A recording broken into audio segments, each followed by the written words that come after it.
What's up, good people? This is the AM Wake Up Show with Rios, the #1 morning show in the whole wide world. Craig, what's going down? Hopefully, everybody is out there doing well, getting their morning started. Get your coffee, get your tea, get your smoothie, get your power juice, get your twist, get your smoke, whatever it is you're doing. Get your stuff together and get your routine going. Shout out to the parents out there. Shout out to adults out there heading to work en route. In traffic, maybe, or I don't know what you're doing. Whatever you're doing, let's put some power and blessings your direction. You know what? Let's give a shout out to the kids and to the kids heading out to school. You know, they on a mission too. I be leaving the kids out, man. You know what I mean? I want to just give a special shout out to the children out there that are handling their business as well. They going to school and handling their business as well. I need to stop leaving them out of the morning blessing. So all the adults, all the children out there, everybody out there that is got their morning routine, that's going to go do something, that's on a mission to go handle some business. Shout out to y'all, man. Much love all the time. Shout out to the parents because it ain't easy. Getting the kids ready, getting yourself ready, getting lunch ready, driving them to school, trying to prep them for the world, for this crazy world that we live in. The title of today's live is "The World We Live In is Rapidly Changing," and it's kind of crazy. Are we keeping up with times? Are we adapting, or are we fighting the change? Let's get to it, man. You know, I'm actually really, really tired, and I was not going to do a live today, but I woke up.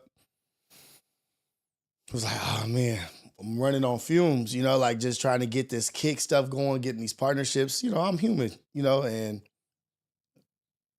you could be running on low, you could be high and low, but I'm trying to get this done. I am tired as heck.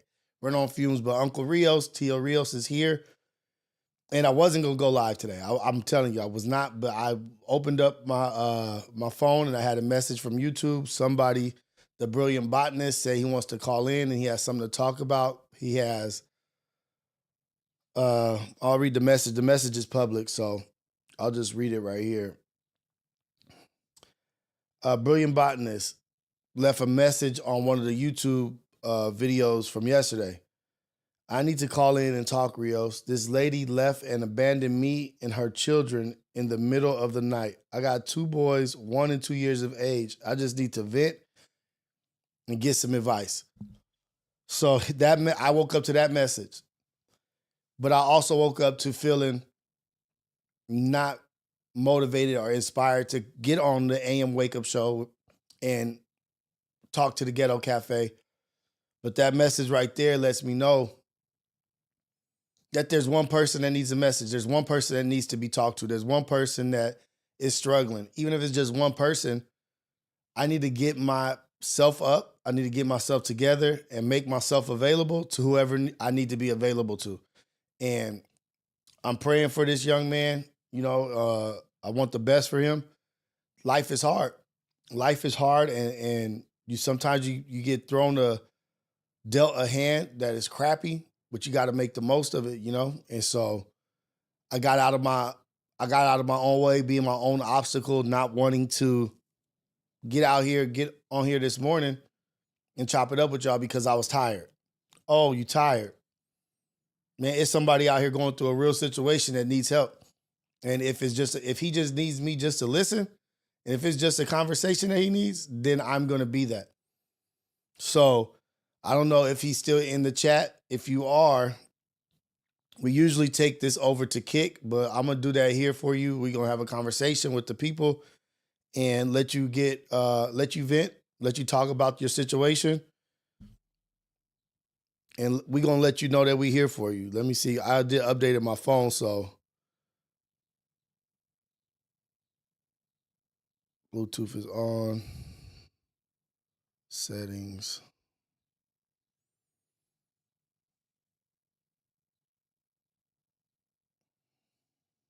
Yep.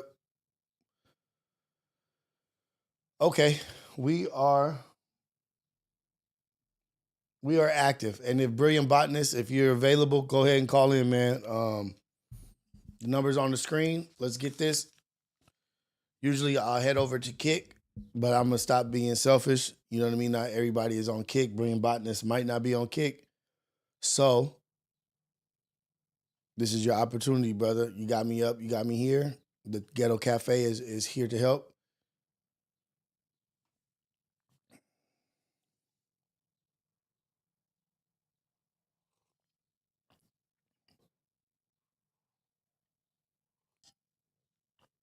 Yeah, man, I get a little obsessive over things, and then I'm trying to like get stuff done, and I start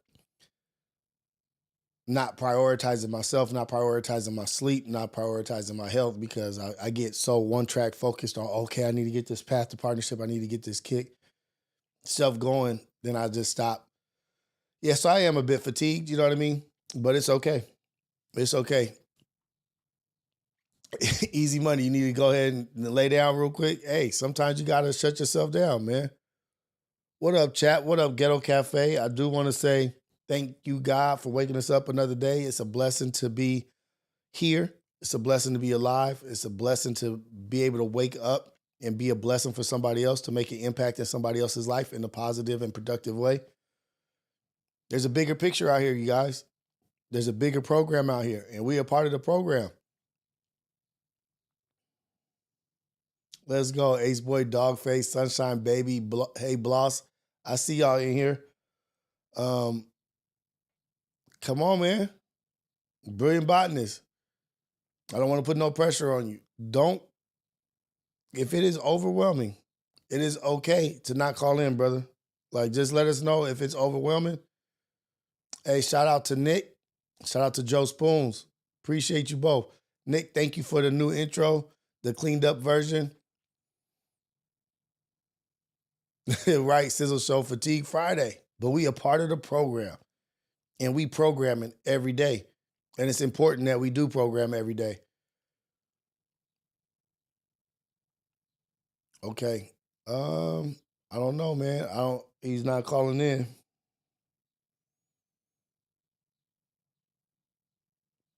Well, let's talk about the situation then. If he don't want to talk about it, let's talk about it. We'll talk about it. I was going to try to reserve it for Brilliant Botanist, but let's get it to the Ghetto Cafe, man. Life is messed up, man. Life can be messed up at times. But when we look at it as an opportunity to shine, like, you know what? My strength that and what I use to overcome this situation will be an example for others or for my children of what an amazing person, or what somebody that doesn't give up, or what somebody that falls down and gets back up does. I am going to be that example for my 1 and 2-year-old child, that just because somebody tries to throw a wrench in the game, it don't stop the show. We're going to keep pushing, and I'm going to do my best for y'all. And when I do my best for y'all, and the image that I show you is going to be the image and the standard that you hold other men up to. My father did this. My mom left us, and my father came through, and he did this. He never cried. He never did this about it. He never complained. He got back up, went to work, make sure we had what we needed. My dad is a hero. This woman has given you the opportunity to be an absolute hero for your children, to be the exact opposite of what she is. And you don't have to say, I won't be like your mom, I would never abandon you, but you can show your children and give them the comfort of knowing my dad would never abandon me. I know with all my heart and all my soul and spirit that I can always rely on my father to be there and have my back. You have the opportunity to be that for your children. Did he say boys? Did he say 2 boys? Let me go back. I'm sorry. I'm a little tired. I'm tired, boss. And this lady left and abandoned her children in the middle of the night. I got 2 boys. She left you and the 2 boys. This is your time to shine. This is your time to pick up your cross. It's your time to pick up your cross and bear your cross and show the world that this is what I sacrificed for. This is my sacrifice. A cross wasn't always represented by Jesus. Cross was a way that Romans tortured people. They made them carry it and they nailed their ass to that cross. Yeah, what we see now and what people represent now is through Christianity and the cross. But the story of it was carry the burden of your cross. And right now, your cross, what's the best thing you learned at NASA? I don't know, fool. Right now, the burden that you're carrying is being a father. Hey, man, being a father at times is a burden. It ain't easy. It gets rough. You question things. You question yourself. Am I doing the best here? Am I doing the best there? And sometimes you're not. But thank God we're given grace, and we're always given another day, another minute, another hour to be better than we were prior.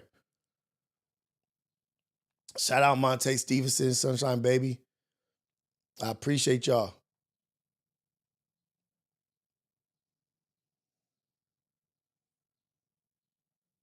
Can y'all imagine?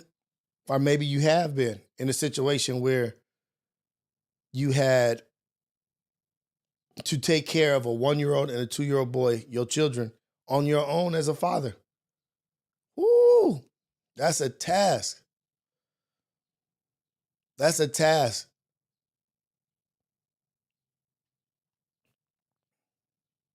But it's also an opportunity to shine. Ace Boy Dogface.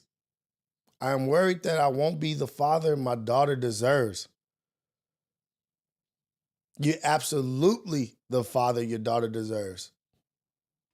You absolutely are. Right now, the father your daughter deserves. We are amazing. We are great. Sometimes we fall to our weakness. But what you have to understand, whether you feel that you are a strong representation of a father or a husband to your child, that she sees an example of a husband, an example of a father loving her mother or whatever, no matter what, strong or weak, your daughter is going to learn a lesson from you. Do you want the lesson to be, or do you want the opportunity or the image of you to be like, my father did it this way. My father was like this, and this is what I want you to do. Or do you want to be the example or the standard that she says, this is what I don't want? Whether you like it or not, you're going to be one of those. Choose wisely. Move forward wisely. Operate in that light and that energy of what you want to represent in your daughter's life or your son's life. What up, Ghetto Cafe? What up, that boy Ricky? I want to give a special shout out to the Ghetto Cafe, man. It's all love all the time. I love y'all. This morning got real because Brilliant Botanist had messaged me and left me that message that his girl left him and abandoned him and his two boys, 1 and 2 years old, in the middle of the night. But what up, Mouse? There's no such thing as a perfect dad, Dogface. There's no such thing. We're not even worthy of being perfect. But at times in their eyes, we are perfect to them. Knowing damn well in our hearts we're not perfect.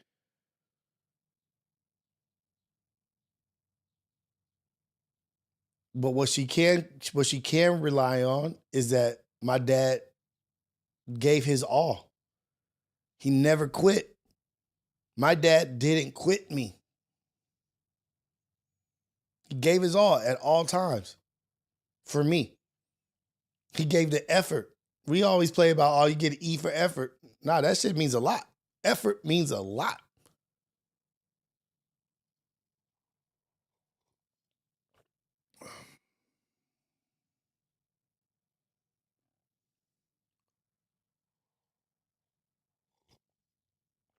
Oh man, this coffee is hitting so good right now. Like Keem says, dedicated, right? Present Present, not perfect. Being there, being available, supporting. Babe, I may not know the answer to that math problem, but I'm going to help you get there. We're going to look it up. We're going to research it together. Okay, I thought Brilliant Botanist was going to call in, but clearly he's not. He may have left the chat. Hey, it gets rough. It ain't easy to call in front of all these eyes and all these people listening. You know what I mean? But do your best, my brother. Go to God. Go to God. Do your best. Pray about it. Look at your boys and say, I'm going to be everything that y'all need me to be. I'm going to be everything that y'all need me to be. What are some things that surprise you about being a father? Everything. Everything. Absolutely everything surprises you about being a father. It is a shot. It's a change. Your whole life changes. Everything. Expect everything to change.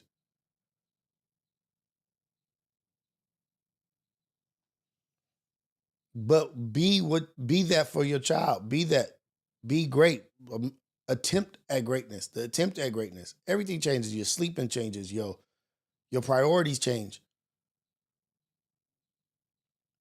Let me read Cash Vlog says, we are born to die, so live life as best as you can. Don't hold no pain, sorrow, or regret, and let things go that may have hurt you in the past. You don't want to be mentally caged in. 100. You got to let go of the past. You got to let go of that torment, that torture. Caller. Let's see.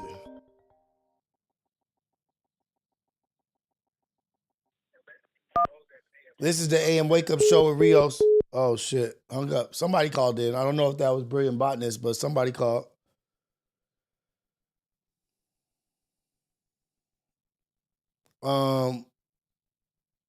Is it easier to kick the bottle? Is it easier to kick the bottle because of your children? If that's it's always easier to do anything if that's your motivation. If you use that as your motivation, yeah. You just have to find your motivation of why you want to stop doing something. Why do I not want to do this no more? Why am I over this? It's not good for me. It's not good for my kids. Kids are a big reason for a lot of maturity in your life. You can't be a kid with kids. You can't be a kid with kids. Children deserve an adult to raise them. And that's an obstacle that a lot of us come across is having children too young. We're not ready for children. Unknown caller. Why is somebody keeps hanging up? They keep calling, but they're hanging up. All you gotta do is just stay on the line. Just stay on the line. Stop hanging up. Unknown caller.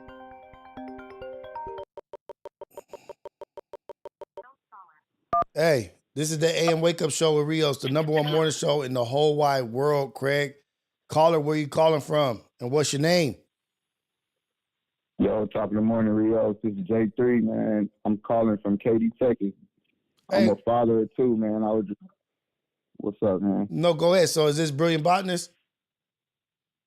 Nah, oh, this okay. is J3, man. J3 the barber. Oh, okay. That's what's up, man. What's going on with you? What's going on with you, player? Glad you called in. Man, I'm calling on your topic, man. I'm a father of two, man. But, I got two different baby mamas, so, you know what I'm saying? It's tough, you know what I'm saying, as a father, you know what I'm saying? And people got to first be righteous with yourself, and then you could do for your others, you know what I'm saying? I feel like if you're not with yourself, then you can't be for nobody else. Right. If you're not right, how can you be right for anybody other than anybody else? If you're not treating yourself and if you're not healthy, how can you be healthy for somebody else? And so that was what I was just talking about right now was like a lot of times we get into a situation or have children as a child, and our children deserve adults. You know what I mean? Like, and you might have to grow up fast, or you might have to grow up with your child. And I did that with my first son. Yeah. My first son, I have a special place for him in my heart because he was brought into this world by an ignorant piece of shit. But he got to see that ignorant piece of shit grow up and become something that could be an example for him of what he wants to be. But I had to realize, I had to take accountability and responsibility and say, I'm not what he needs. I'm not where I need to be for him. I'm not executing the plan. I'm not a father. I'm here. I'm being responsible. I'm trying to raise him, but I'm not being a father. What do I need to do to be a father?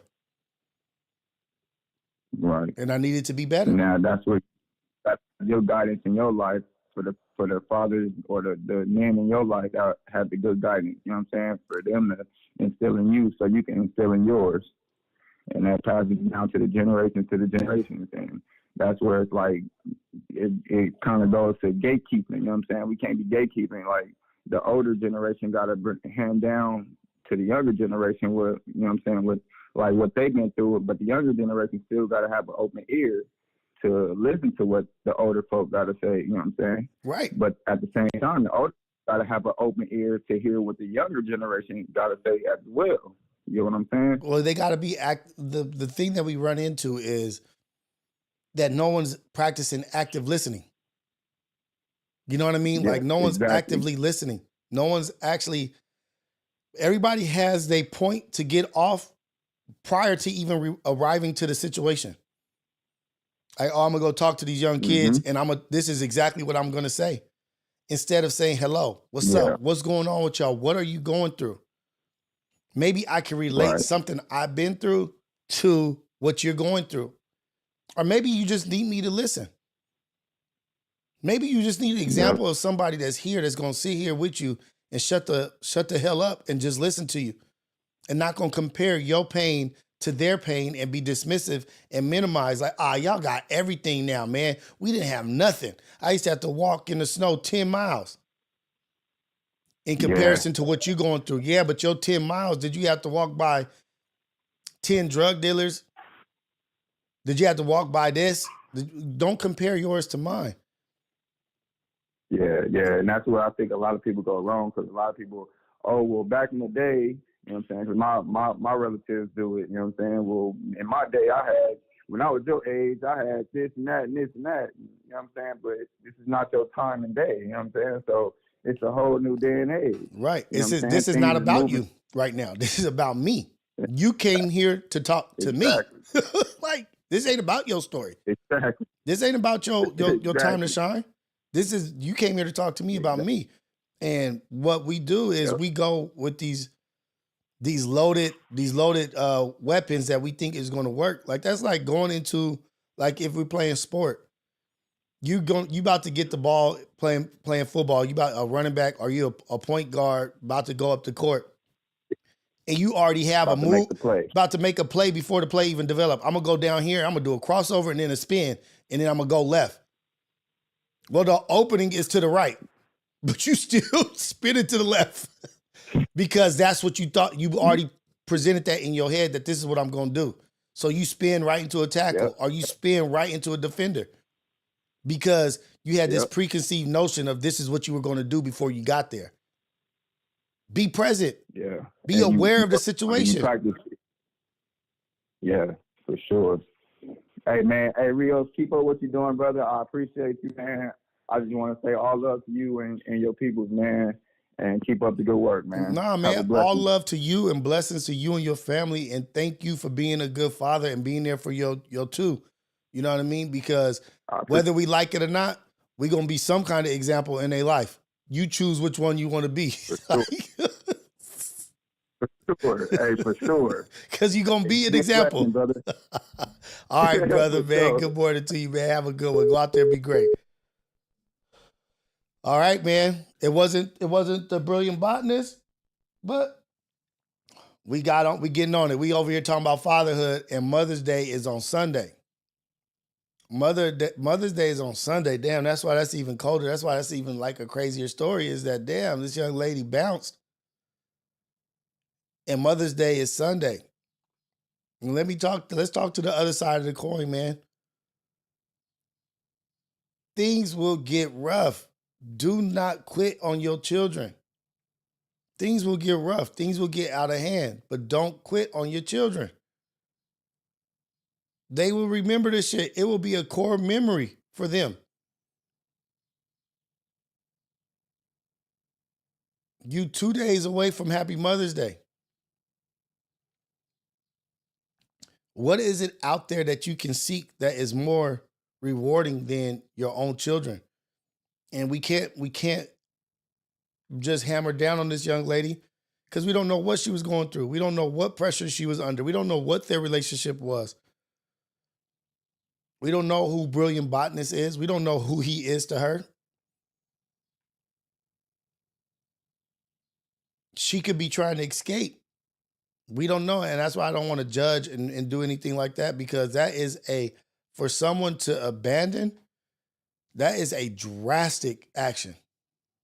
That is a drastic action. But I want to give a shout out to moms, because Brilliant Botanist is going to find out how difficult it is to be that also, be a mom and a dad. Mothers have a hard job. Fathers have a hard job, but mothers have a hard job as well. And I just want to give you guys a shout out for what you do, what you provide for our children, the love that you provide for our children, the safe space that you provide for our children, the protection that you provide for our children, even at times against us, protecting them against our roughness, our toughness, our sternness. Because it can't just be all vicious. It can't just be all tough. I told y'all I was a father. JJ at 2 years old, I'm teaching this fool how not to play a sucker too close. Nah, you got to be a G about it, man. You got to be a beast out here. Nah, someone pushed you or this and that, this and that. When I didn't even assess who he was. I didn't even assess who my son was. I assessed him as if he was me. I was talking to my 2-year-old son as if he was the inner, defeated, traumatized child that was inside of me.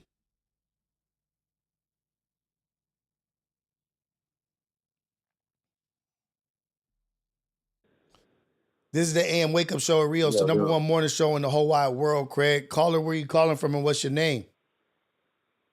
Calling from the Midwest, man, Indianapolis to be exact. I go by Brilliant Botanist on the internet, but y'all can call me AC, bro. Let's go, AC, man. You know, we here for you. We praying for you.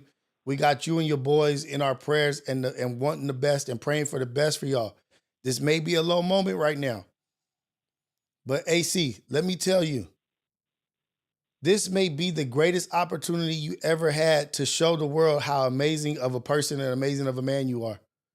Sometimes we get dealt some crappy shit, but sometimes that crappy stuff leads to us showing that what we can handle and what we can do. And show the world our love.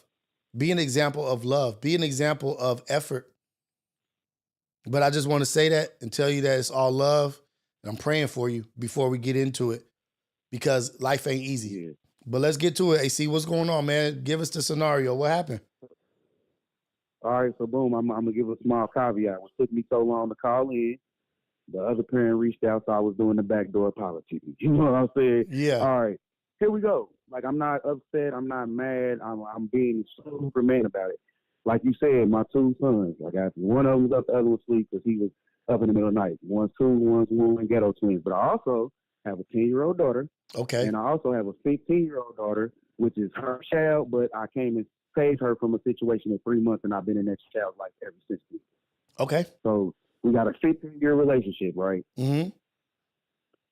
I'm gonna give y'all just the real, so we can just get towards the end. Let me just break down the story real quick. So you don't have to go quick. You don't have to be fast. Take your time. So just so I'm aware, I just want to say that I'm here with you. I want to make sure I'm getting this correctly. So 16-year relationship. All right. You're with this woman for Right. 16 years. You met her first daughter when she was 3 months, and you've been in her life ever since. Right. Okay. Also, this was a friend at first. So one day I get a scenario. One day I'm 21 years old at the time. My auntie called me like, "Hey, go pick her up." I'm already around the corner. That's not a problem. I pull up, and I'm met too. So I got the energy on me. She at her baby daddy house. I don't really know the situation, but my auntie said go pick her up. My auntie eventually started talking to her dad, and they got married, whatever case may be. So I pick her up. I take her to my people's house. I'm not really thinking too much of it. It's just me. This is just how the scenario starts. But we have each other every day. We kicking it. I'm changing diapers. I'm chilling, whatever the case may be. Yeah. Within like the first 2 months, we kicking it every day tough. The fucking baby daddy calls the CPS, try to say I touched the kid and she's doing this. So they come out, they do their investigation. They basically tell her to, you got full custody of your child. If motherfuckers harass you because obviously this is false, Right. it's gonna be a problem again, whatever the case may be. So that's the first year. The nugget comes by with his other baby mama. TT's the house, Egg's the house. This is my grandmother's house, who was staying next to my great grandmother, bless her soul, who was alive at the time. So I'm in my neighborhood. You know what I'm saying? In my section. Yeah. So I'm being so cordial because I'm dealing with all these elder women, but at the same time, I'm like, you bringing in too many fucking problems. So throughout the relationship, it's been a move around more or less situation. I'm from the Midwest. Like I said, I'm from Indianapolis. She's from Louisville, Kentucky. You know what I mean? Yeah. The audience is broad enough and wide enough. Y'all fuck around, figure it out. But so, like I say, I was 21 when this started. You know what I mean? She's like 19, whatever the case may be. It's not a problem. Small shit. I want to get into it, Rios. You want me to get into it, Rios? Yeah, get into it, man. All right, so boom. I don't even want to get into too much, so boom. So 2011, the child will be one, because we started in 2010. I came back from Kentucky. I wasn't even really living nowhere. We was at her mother house in the project, just coming by, chilling, whatever the case may be. I'll spend a week or two down there, come back. This time I came back, I went to my brother's house, who also is a single father because his baby mother died. They're giving birth, whatever the case may be. You know what I'm saying? I go to his house. I got a job. I'm working Finish Line warehouse. The only warehouse they got in the United States is in Indianapolis. Okay. I'm working overnight. I get a apartment, and I would basically tell her. But like I said, we are never even saying that we getting back together or nothing. She just pulls up, got the kid. I'm happy because I already been raising this kid, whatever the case may be. And I say I'm working overnight, and I'm unpredictable at times too. I can be like, fuck it, let me put in this time. I know I got to get paid. I'm about to go home. You know what I'm saying? So a few of them was never nothing there. So it ain't like I'm popping up on motherfucker, but that just never was a problem. Okay. But oh and behold, it was a problem because one night I come home and I see we smoke. You know what I'm saying? Smoke weed. I see this baggie that's just looking unfamiliar. And I'm like, bro, what the fuck is this? Who this come from? Yeah. She storms out and leaves. The story is so crazy. Like I got to get into it. So I got another auntie, and my aunties and uncles, we are more like brothers and sisters because my mother is older than me. It sounds like you have a big family. So we already, small but big, and we way much bigger, but just close. Maybe I should say a close-knit family. Close-knit family. For sure. Like my older brother and my youngest auntie, they was born on the same exact day. So, you know what I'm saying? We were super close in age, and we all grew up together. And my mother being a senior, whatever the case may be. So she moves out, and I got another auntie who, you know what I mean, in her time, she was in her stripper spirit, and that's what she went to go do. You went to go be with her, and there was influenced by that. With that came the websites, you know what I'm saying? Because I can't be nothing but real with the back page or whatever the case may be. And green, not even green. Let me say something about this, Rios. It's crazy because, okay, so when I was growing up a lot, I'm super, super influenced off the West Coast. You feel me? Mm-hmm. My mom, she single mom, she doing her thing, but at a point in time, we grew up in a different time. Me and my older brother, we was the kids that had the food stamp book, that walked to go get the groceries and all that. It ain't no fucking problem. So by the time I get to middle school and she got us to better living on the west side of town, these apartments, she would take trips with her friend and just be gone. But I'm in 6th, 7th, 8th grade, Rio. So I'm already man enough to get myself up, get ready. It ain't even problem, not even think about it till later on in life. When I say my favorite movie was Thicker Than Water, so I was always an ace. Like I programmed the dog. I programmed myself. When everybody around here, we 15, 14, they talking about they G's. I'm a fucking crip, nigga. You know what I'm saying? So, for real. I done been politics on and everything. Like, this is like, for real. I'm being so serious. But this is me programming myself at the same time. My father, not absent, but he's not in my life because he's living alone. So it's at a point where I'm looking more towards my friends and more towards life that way. Right. So with that being said, I get locked up with a close friend, and all of us get locked up. I really put us in a bad situation, trying to leave some shit. A nigga told we get locked up, the whole friend group break up, but now I'm picking up the pieces. So as my becoming an older adult and a young man, I'm staying out the way. I'm like, fuck it. Let me try to figure out what I'm gonna do. Yeah. So it's like when she ran into my life and I ran into this child, I'm 21. I'm like, all right, I'm really not in too much. I can walk away from shit and I got a clean record and I can do my thing. I ain't worried about it. So pick back up in the story. Like I say, with that came the website, the back page, whatever the case may be. All right. So she leaves out of town. I left my apartment because I quit my job. They were trying to, I quit my job. I ain't gonna lie. I said the girl left me. And the kid left me and I was upset. I quit my job. I asked my grandmother. Okay, wait. Let me try to get this back on course because it's kind of it's a lot of information to consume. So at this point in time, is this the same woman? Same woman, all one woman. Okay, and so how many kids does she have that are not yours? Just one. When I met her, she had the 3 months. And to say that, the day she had the fucking baby and brought it home, she came over my people's house. I went to go look at the baby to see if it was mine. Not for nothing, because I already been kind of like dealing with this person before. Okay, let's go. Okay. So yeah, we still one child in. We still 2011. It's still first year. So I go to my grandmother's house. I get my feet back into doing music again. I'm getting around my friends. I'm selling my little tree to make my money until I get another job. Statute of limitations up, so I can say anything. Fuck it. She leaves and goes back to Kentucky. I go down there to visit the kid, and she had signed up for an apartment. You know what I'm saying? Whatever it takes, man. All right. I'm already down there. We continue life. Like, I just live down there. I moved down there. Ain't no problem. This whole time, this is where it comes. So let's fast forward. We're going to pause it right there. That's 2011. I stayed from the 2011 to 2015, 14 is when we moved back. So last year in November, she works from home. I'm watching the kids. Like you obviously hear, I got one on my hip, so he's quiet. The other one's still asleep. But I'm watching kids, you know what I mean? I'm keeping the house quiet, cleaning up, keeping it. She hits me with the I love you. I'm like, shit, I love you too, but love you whole 15 years. Oh, for me, it's been 10. My heart is instantly dropped. I'm like, okay, maybe it's a typo, whatever the case may be. But this is where the issue starts. So I'm like, what you mean? Like, I wasn't even available to be there for the child, so I appreciate that, but I definitely wasn't there for you. She let me know that whole time, basically, when I go to work or I go to sleep, you out here doing your thing because it's bigger than me now. I'm not knowing this, but at the time when you left in 2011, you hopped onto some bigger habits. So now you got addiction. To what? With Samantha going on. Samantha. Okay. Christine. Okay. White girl. Yeah. I got you. All this is unbeknownst to me. I'm not knowing this. You know what I'm saying? But this is coming out in a text message through confessions and you talking, whatever the case may be. So I'm hurt. You know what I mean? I've only been in one fucking real relationship. I teach my kids not to cry, to be tough. I'm fucking hurt. I'm hearing sounds out of my voice that I ain't never heard. I'm fucking around moping and crying for 3 days. So then I finally fucking get over it. Let me ask you this. What do you think if it wasn't for the daughter or for the child, do you think you would have stuck around as long as you did?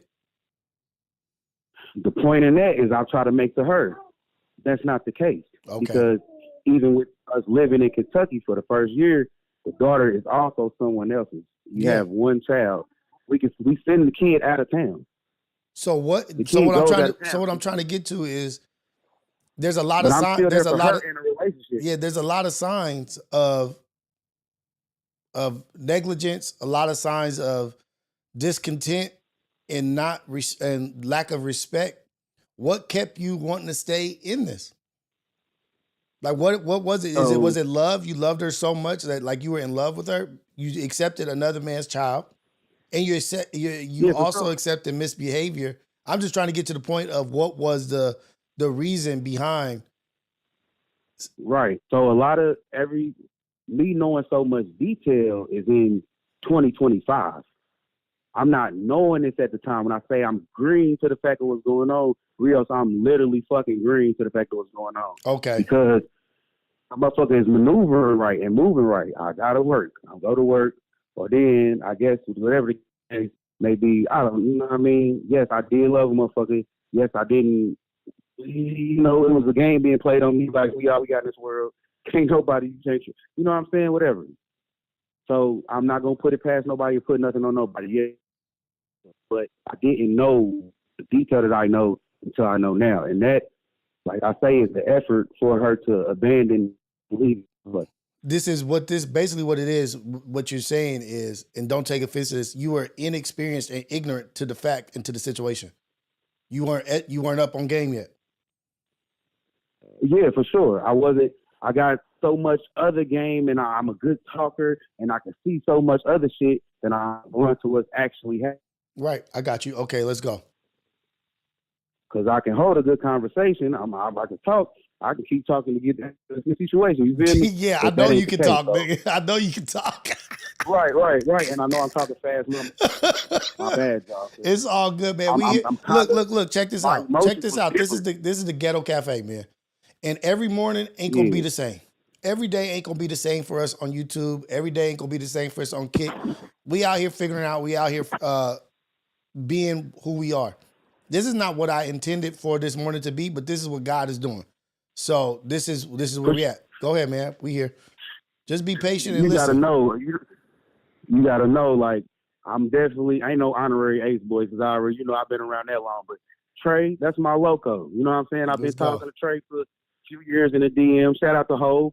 I fuck with Hov, and I've been watching your show since you started, Rio. So to even lead a message, I'm like, man, I gotta get it off my chest. I gotta talk. And my emotions was a lot different than from when I did that to now, because like I say, I talking to my pops this morning too. His birthday was yesterday. I was telling him, happy belated. Because I ain't had no phone yesterday, and I had to get my phone on. And I'm like, I'm gonna need you, nigga, though. I'm gonna need you. At that time, like, time to step up, OG. Yeah. She ended up calling, and I'm like, I answered the call. And I'm like, look, I don't have no problems, ma'am. You know what my situation is. You know what the situation is. Just whatever the case may be. You going out of town, whatever. But the walking out the hell, I'm not. So when did this actually? So this was this last night, or this was the night before? This is literally yesterday. And this is the man. Oh my God. So wait. When you say yesterday, wait. When you say yesterday, does that mean last night? Like when we were sleeping last night is when she left, or the night before? No, because we on different times. No, I mean yesterday. We 3 hours. I'm 3 hours ahead of you. So if she got off work at 4:25 p.m., mm-hmm. she ate the dinner I cooked. I got my phone fixed and turned back on. She sat around, and I think she was just waiting for like extra conversation because we've been going back and forth and bickering. Okay.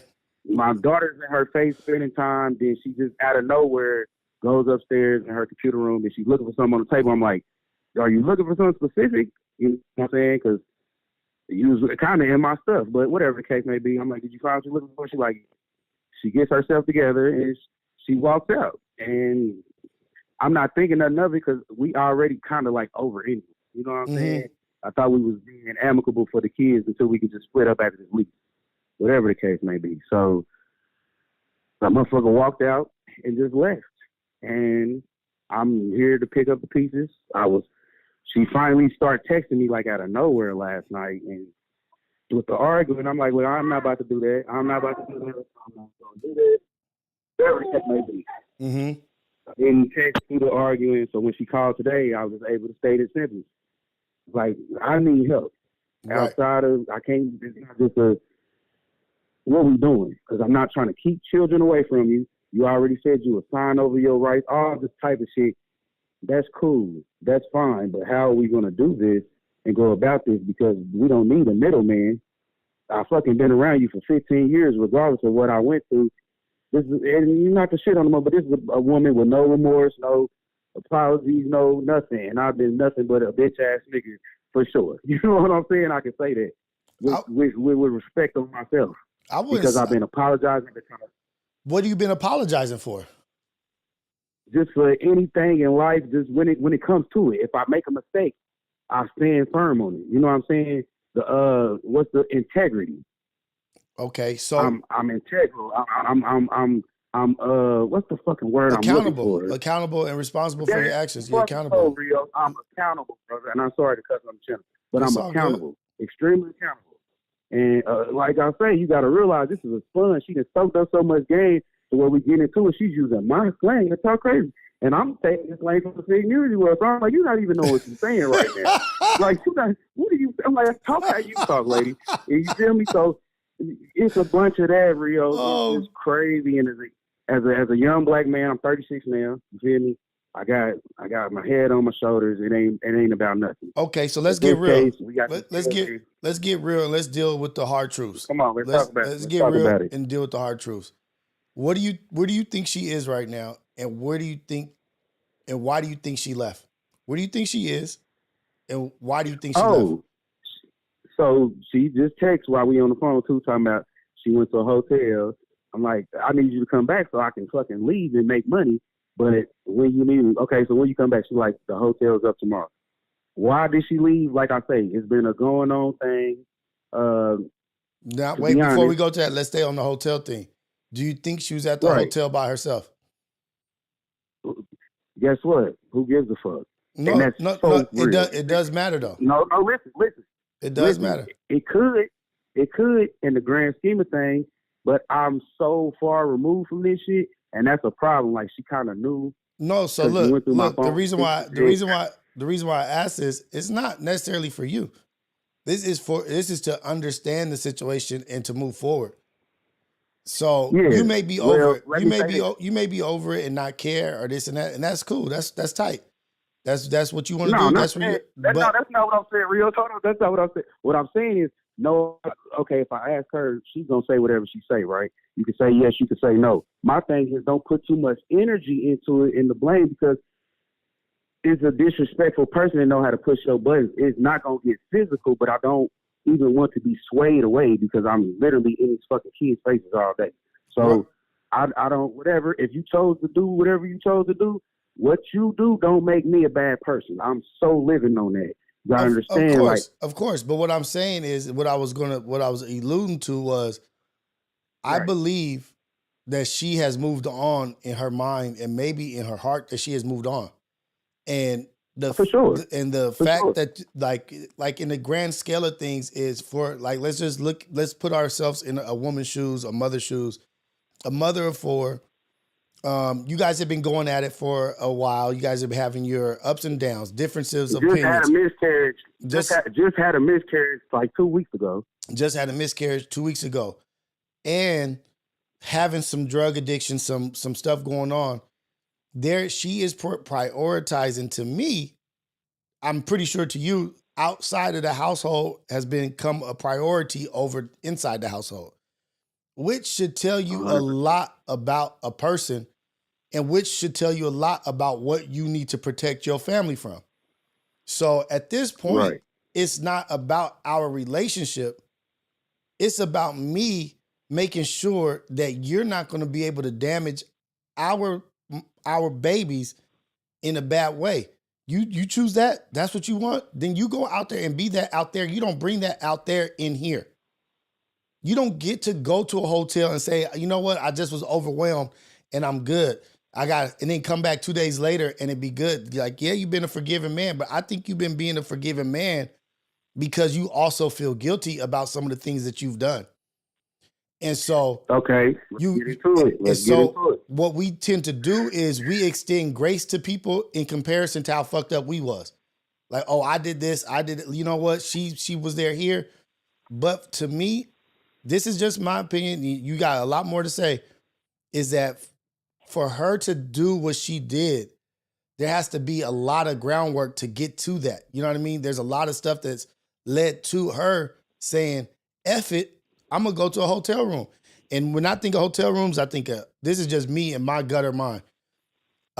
Cocaine, alcohol, friends, partying. And when I think of hotel, when I hear about hotel, I don't think about good sleep, because the beds is messed up anyway. Sure. The rooms is dirty anyway. So there's always like 4 tangibles that come with a hotel. It's either drugs, alcohol, a man or a woman, and friends, and party. That's 5. Fact. You know what I mean? So like Fact. the fact that that's what it was should be enough of an answer to you. Like, okay, cool. I'd much rather you tell me that you're a racist than fake like you're not a racist and doing things that's affecting my life. I need to know if I need to stop pouring energy into you. But go ahead. That's just where it's at. Go ahead. So, all right, boom. And 2 things can be correct. Let's always say that. So, no, okay, me saying I'm forgiving and all that. Wait. Hold on. Sierra, it don't matter what hotel. Any hotel. It could be a 5-star hotel. It could be a 1-star hotel. Hotels ain't really, nobody really go to hotels to get a good night's sleep. I'm just saying that. Go ahead. For sure. So, we can talk about that first. The hotel, whatever you doing is what you doing. I'm not on that. I'm so seriously on, okay, partner, friend. You tell our oldest daughter, who I'm not biologically, that I was able to be there for you when she wasn't. On top of that, I got a 10-year streak of just taking care of fucking everything. We moved back to Indy this time. I ain't gonna lie, I'm kind of fucked up, but I was on like a little suspension. I'm literally just able to go back to work today. You know what I'm saying? The motherfuckers been holding that over my head. You've been talking crazy to me and treating me less than, whatever the case may be. That's how all the other shit even came out. So I'm not, it wasn't me being, no, I was tucking my tail because I need to get my finances back straight. I had to get a car. I got a car now. You know what I'm saying? I had to get some shit back in order. So if she is being too tough or too overly arrogant, I'm not really correcting the motherfucker where I used to. You know what I'm saying? It used to be a super correction clause. Just the sticking around for so long and forgiving it's falling for another person's story. I went down there. I seen your mama, your sister, your stepdad, and I fell for the story. So it was more or less whatever the case. After the time just seemed like it flew, bro. I ain't gonna lie. Time just seemed like it flew. When we get to 2015, we have our own first child. That's when it kind of like slowed down for me. So with that, shout out to my daughter for sure. It's my big heart. I just, you know what I'm saying? I can't even talk about her too much. Let's get off there because she makes me emotional. So boom, the current state of today. This has been going on for like this has been like, for sure, if our anniversary was March 8th, we've been damn near fighting since like February 8th. And motherfucker been keeping me up, sleep deprived, all type of craziness. I literally can't fucking sleep because I got the small kids and you arguing all night. And during the day, I got a cousin, whatever the case may be, move around. I move around. Like I say, I just now got a fucking vehicle. And I take full responsibility of me not being able to take care of my candle when I couldn't. I ain't got no problem with holding that. You can even throw it in my face. I accept that because that's the truth. You know what I'm saying? I'm not no person who's going to run from Yeah, a so let me around ask this. So have you ever, did you ever partake in with her, or did you introduce her to anything? No, I didn't. Like, when I say I literally didn't know until 2025. Okay. We had to have our spat of now. So how we get to the issue of now, like I say, we've been arguing since down there February. You at work from home. One day, like I say, you are the financier really, because I got to, all right, look at my phone. I got to get your phone, see the balance. I'm trying to go handle the little candle with the milk and the fucking diapers. Everybody took a nap. Don't worry about nothing. I got to walk to the store at the time too. Let me go handle the candle. I see it's blind, bold as day. You fucking, a nigga in your inbox, he like, wow, you know, don't do this. You know he crazy. Because you done commented on the status and then he done fucking, but it's the person. And you know you're not supposed to be doing it. So I'm hot. I'm literally talking to her father the next day, walking my baby. Well, I took her to school and I'm walking back towards the house. It's all in walking distance. I'm like, bruh, motherfucker talking to whoop-de-whoop. No, you ain't supposed to be doing that. And it's like at this point in life, I shouldn't have to tell a motherfucker nothing. So yes, I just got on Facebook and simply got on Facebook. And motherfuckers, I ain't been seen in so long. Even women start coming out the woodwork. Oh, I'm married and everything, but I always said for you, whoop-de-whoop-de-whoop. Squad school. Let's continue this conversation. It ain't about nothing. But at that time, like I say, we beefing every day. I'm not knowing that you on extra drugs. We fucking smoking. I don't even drink, but we drinking. You know what I'm saying? I'm just, you know what I mean? You got a way bigger tolerance and bigger shit. Like I say, no, I didn't introduce her to nothing.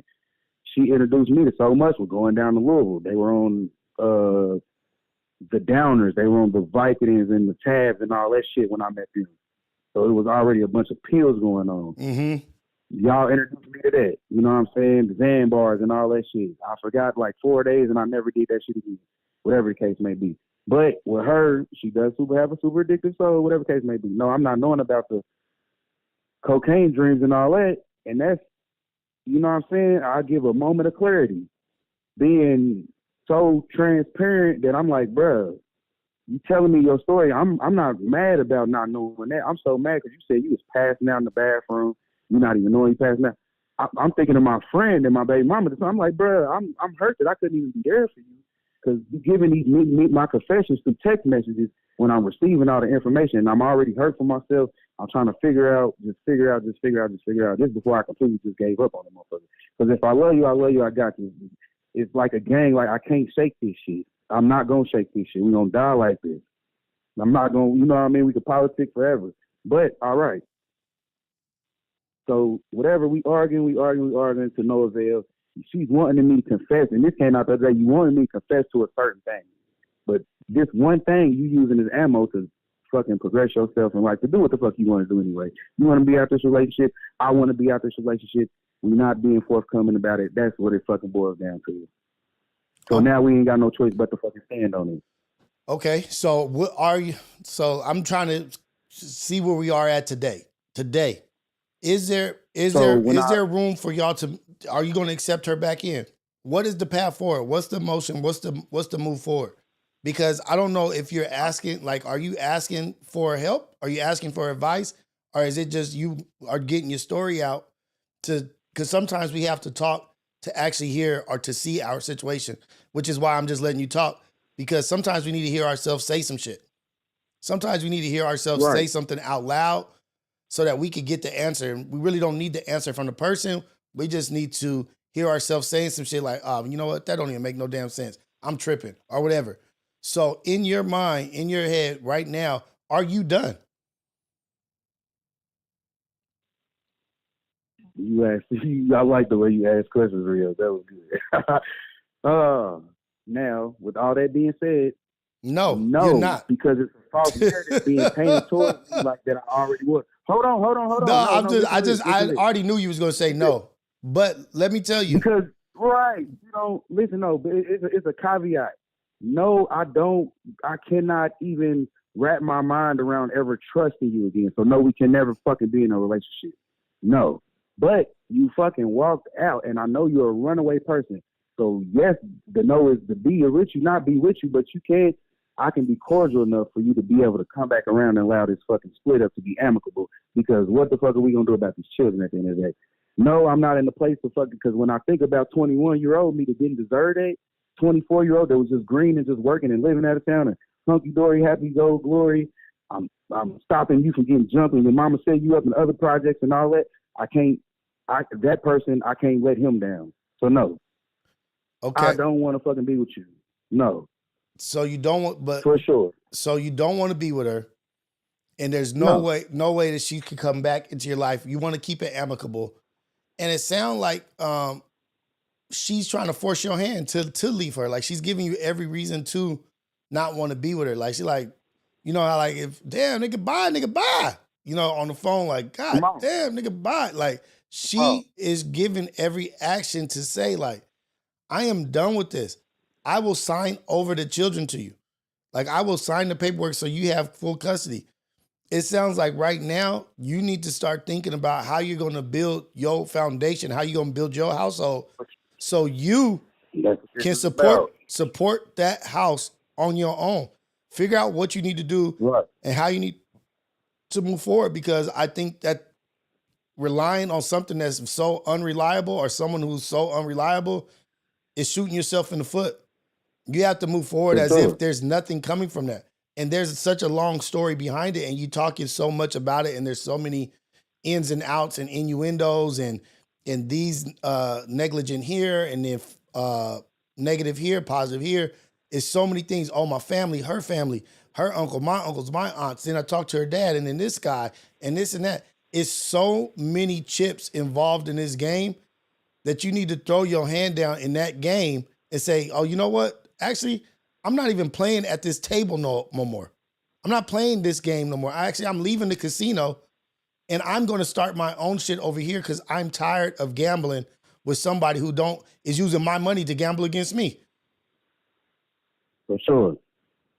It goes back to Craig Daddy and Day Daddy. Why are you in so much fucking competition with me? Like you said, this was a contrived effort to push a nigga out because when you sit your fucking long story that you told on yourself, you also sent, and that's another thing, I'm way more smart than you. We just gonna put that on the table for sure. So you sent me a message to your sister, but you basically saying that you was already preparing to leave because you thought what I was gonna say was gonna make me just whatever you thought. So you was already planning on going back out of town. There's neither here nor there. I'm not trying to hold your hand, stop you, or to do none of that. Go back out of town. What does that mean? She's from Kentucky. Uh-huh. I'm in Indiana right now. So go back home, basically. Go back home, right? Okay. Whatever that entails. Yeah, whatever that entails, which we know what it entails. Whatever. Entails. Whatever, because I got family from down there too. Like it's not too much of nothing. I'm not even, and we can do that. We can do that for the podcast, for the messages, whatever the case. But I swear to God, I'm so fucking nonchalant and removed from that shit, bro. I don't. No. When I say entails, it entails everything. Because I'm not saying it does not in a doesn't have to be looked at negative. I'm talking about it entails her family, it entails her friends are there, it entails old jobs, old networks, old everything. Like she's going back to the comfort of her home place where she can navigate. So it doesn't necessarily have to be like man or drugs or anything, but she's going back to where she's comfortable. And that, like,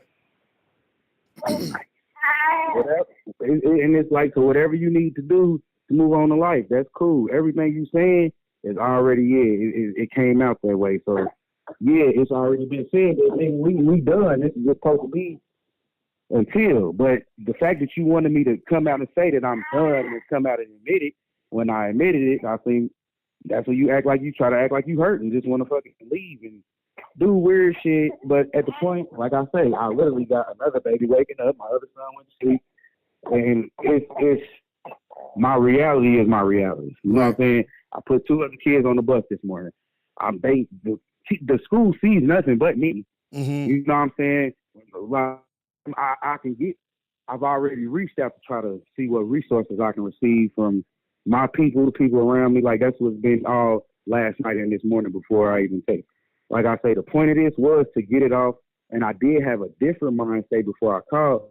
It was more or less this motherfucker missing in action. I don't know what's going on, and I just need to hear myself talking, hear some feedback. Now it's okay. You try to tap back in. I'm not fully trusting a motherfucking thing. I be talking, but understand where the brain is at. No, cuz you crossed the line. You can't do that, and then think it's just okay. Shame on you. Like you gotta hold that. But I'm not a fucking on demon time and just want to make you feel pain because I'm grown as fuck with these motherfucking children. You ask me, I'm supposed to been in California. You know what I'm saying? Like, whatever. If I held back my dreams or held back myself or whatever you feel like, you can't get time back. You know what I'm saying? That was the biggest conversation that we got out of everything. You can't give me my motherfucking time back. So I'm not worried about that. No, but you are hurt. You are hurt. Oh, for sure. You are hurt and you are damaged by this. This is hurt you, and I can hear it. You know what I mean? And that's why I feel like we have to talk. And you do love this girl. I don't care what nobody say. You love this girl, and you 100%.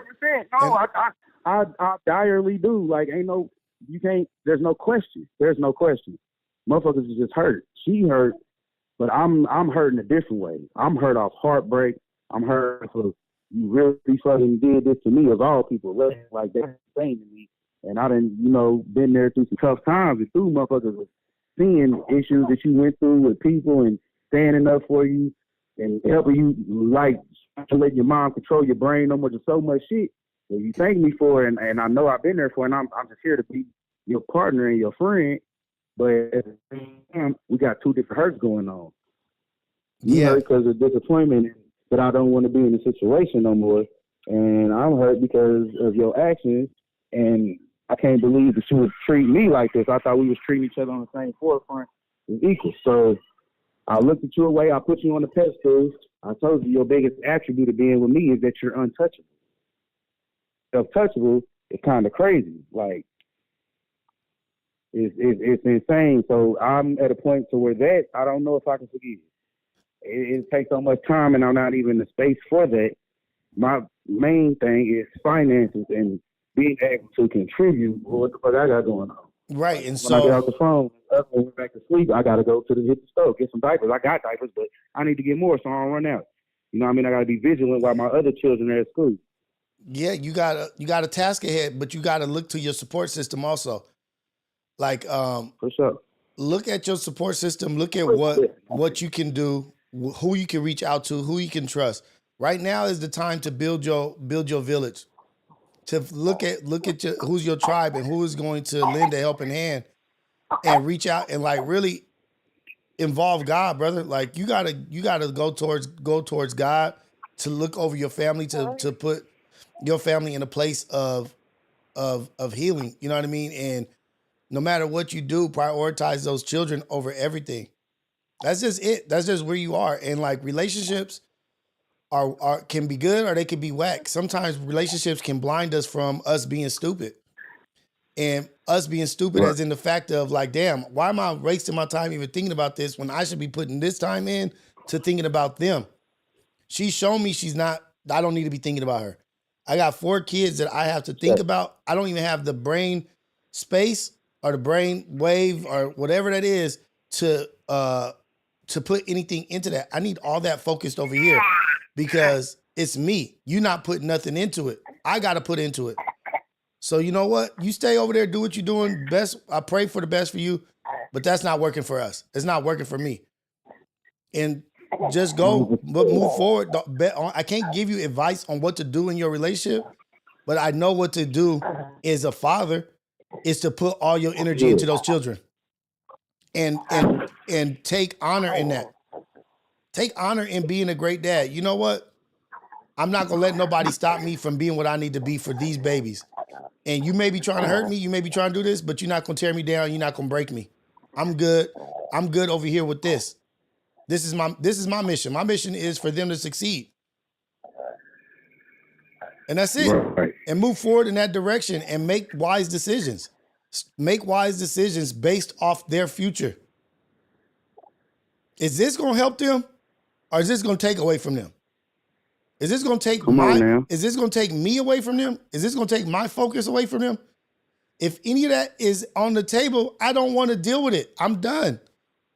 I can only focus here. I don't even want to be in a relationship with nobody right now. I got to get my shit together and I got to get my shit together for my babies. That's it. That's all we should be talking about at this point. But that's the reality of where my brain and how I'm actually moving. So with that being said, there's another issue. And like you keep saying, ain't no fucking relationship because it's an issue. How the kids are, I can't help. I am a fatherly fucking father. I can't help the effect. You can't help but what? Say that again, brother. The child is not biologically mine, loves me more she loves you. I can't help that, but I'm also not pushing that in your face or nothing.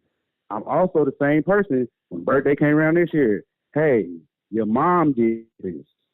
I got you a little something on the back end, but this is your mama. Like, I'm telling a motherfucker because you acting like I'm pushing kids against you. No, they're just naturally falling in love with a father, which none of us, we didn't have present in the house. So I'm seeing it and getting it in real time. You've seen it and getting it in real time, but it's jealousy there because whatever the case may be, like I say, why are you in so much competition with me? When you start competing with me in life, that's whenever we fucking start losing. Because it never was about a competition to me. It was about being there to run the legged race. If we're doing the stacked potato race, when it's my turn, I'm a hop just like you got to hop. You know what I'm saying? So we don't fucking fall over and keep balancing it. It's not a problem. And everything you saying, like it's been going on for so long, and not so long, but just a few weeks now that, right, I'm moving like that. I'm going like that. It's reassuring that Rios say this. All right. That's how men's supposed to be moving. I'm not tripping. All right, cool, boom, whatever the case. Have you read the poem If? I haven't. I'm about to write that down right now. Look, I haven't. Rudyard Kipling, the poem If. You need this poem for sure. Yeah, I'm as soon as I get off the phone, I'm tapping in. I got to fucking audio it on YouTube, whatever the case may be. Like, I appreciate so much having an ear chat. I ain't looking at nothing, so I can't see y'all. I don't know nothing. Wherever your judgment is, or none of that. None of that. Wait. Don't worry about it. The only thing that matters right now is I'm doing push-ups to get stronger for my babies. That's it. And we here to support you and get you going. That's it. Don't worry about nothing else. Don't worry about anything other than pushing your family forward. Right. Yeah, I'm just saying, like, yeah. Okay, look, listen to this. This poem is gonna be read by this dude right here. I was gonna pull up the picture of it so you guys can read it, but let's listen to it be read by this dude, Michael Caine, I think is his name. But this is a vicious ass poem, and every man should read this poem. Every single man.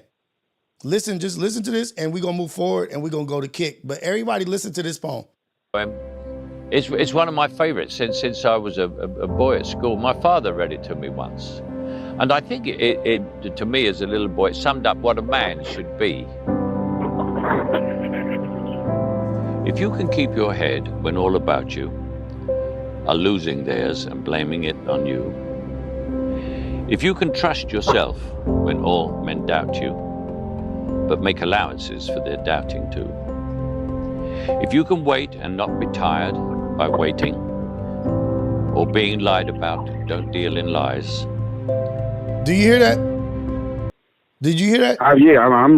Yeah, yeah. I'm gonna play that part. I'm gonna play that first part over. If you can listen to people tell lies about you and move forward, this is about morals and integrity and character. This is what this poem is about for young boys to listen to and giving examples of what a man or how a man can move forward. Just listen to this shit, man.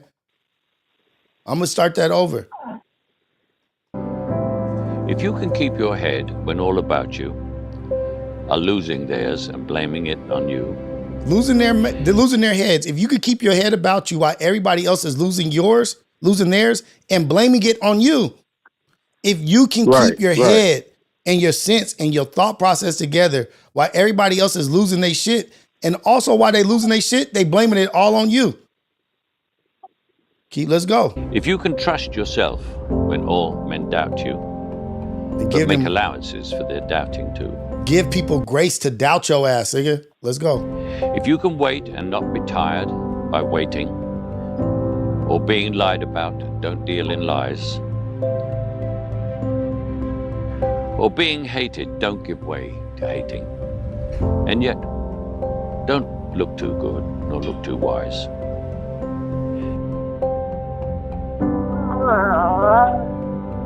If you can dream and not make dreams your master, if you can think and not make thoughts your aim, if you can meet with triumph and disaster. What is that? That's your baby? And treat those two imposters just the same. If you can hear the truth you've spoken twisted by knaves to make a trap for fools, or watch the things you gave your life for broken. Watch the things you gave your life for be broken. Watch the things you gave your life for be broken. Watch it. And stoop and build them up with worn out tools. If you can make one heap of all your winnings and risk it on one turn of pitch and toss, and lose and start again at the beginning, and never breathe a word about your loss. If you can force your heart and nerve and sinew to serve your turn long after they are done, and all you have left, and so hold on when there is nothing in you, except the will which says to them, hold on. When all you got left is just the will to say, hold on, nigga. Like, you ain't got nothing left besides the will to say, hold on. I ain't got shit left in me besides the energy to say, hold on. Just hold on, keep going. Crowds and keep your virtue,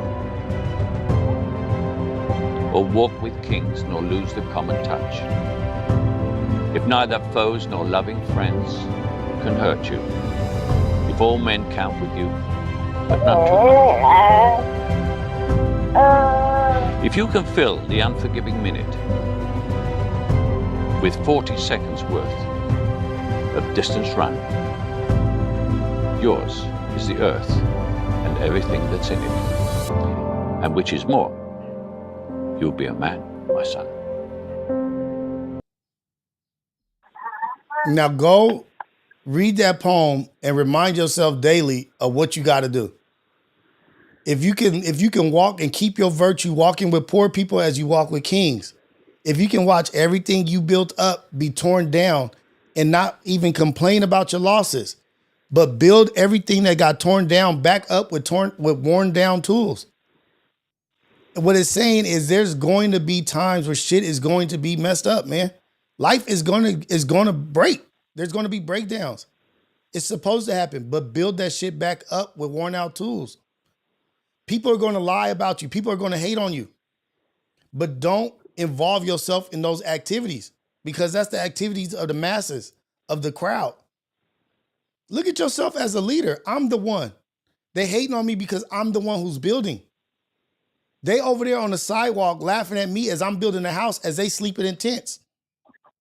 Look at him putting walls up as they are in a tent on the street, looking out their little tent hole, laughing at you as you build. You gotta do this, man. You just gotta do it. You gotta do it. I had a realization. You gotta do it. Like with what you just said, right? So, okay, walk with kings the same way you would walk with a nobleman or even a fucking peasant. Right. Check this out. So when I heard that, I heard myself in my head. I said, bruh, not even somewhere along the way, I know where I started to fucking discount myself. And when I started to treat myself like that, I guess it was easy for another person to treat me like that. I was a leader. Like I say, I got locked up at a young age for leading a group of people into some shit just to see where everybody's head was, because we playing this tough shit, but what we gonna do? I seen some other people do some shit, so let's do this dumbass robbery that could have fucking really set us down. But we got out the situation, whatever the case may be. But when I seen that I was able to move people, it kind of scared me. So for a while, I tucked that shit. Because I knew I wasn't righteous yet. You know what I'm saying? I was like, on my mama. Like, you can ask my mama. Like, I always been talking like this. I just ain't gonna die for us if we ain't gonna die for each other. I feel like Martin Luther King. I feel like Malcolm. But the tools, that's a whole nother conversation. But look, like I said, I started discounting myself. This is the thing. Worn out tools. The term worn out tools. The tool. You know why the tools is worn out? How so?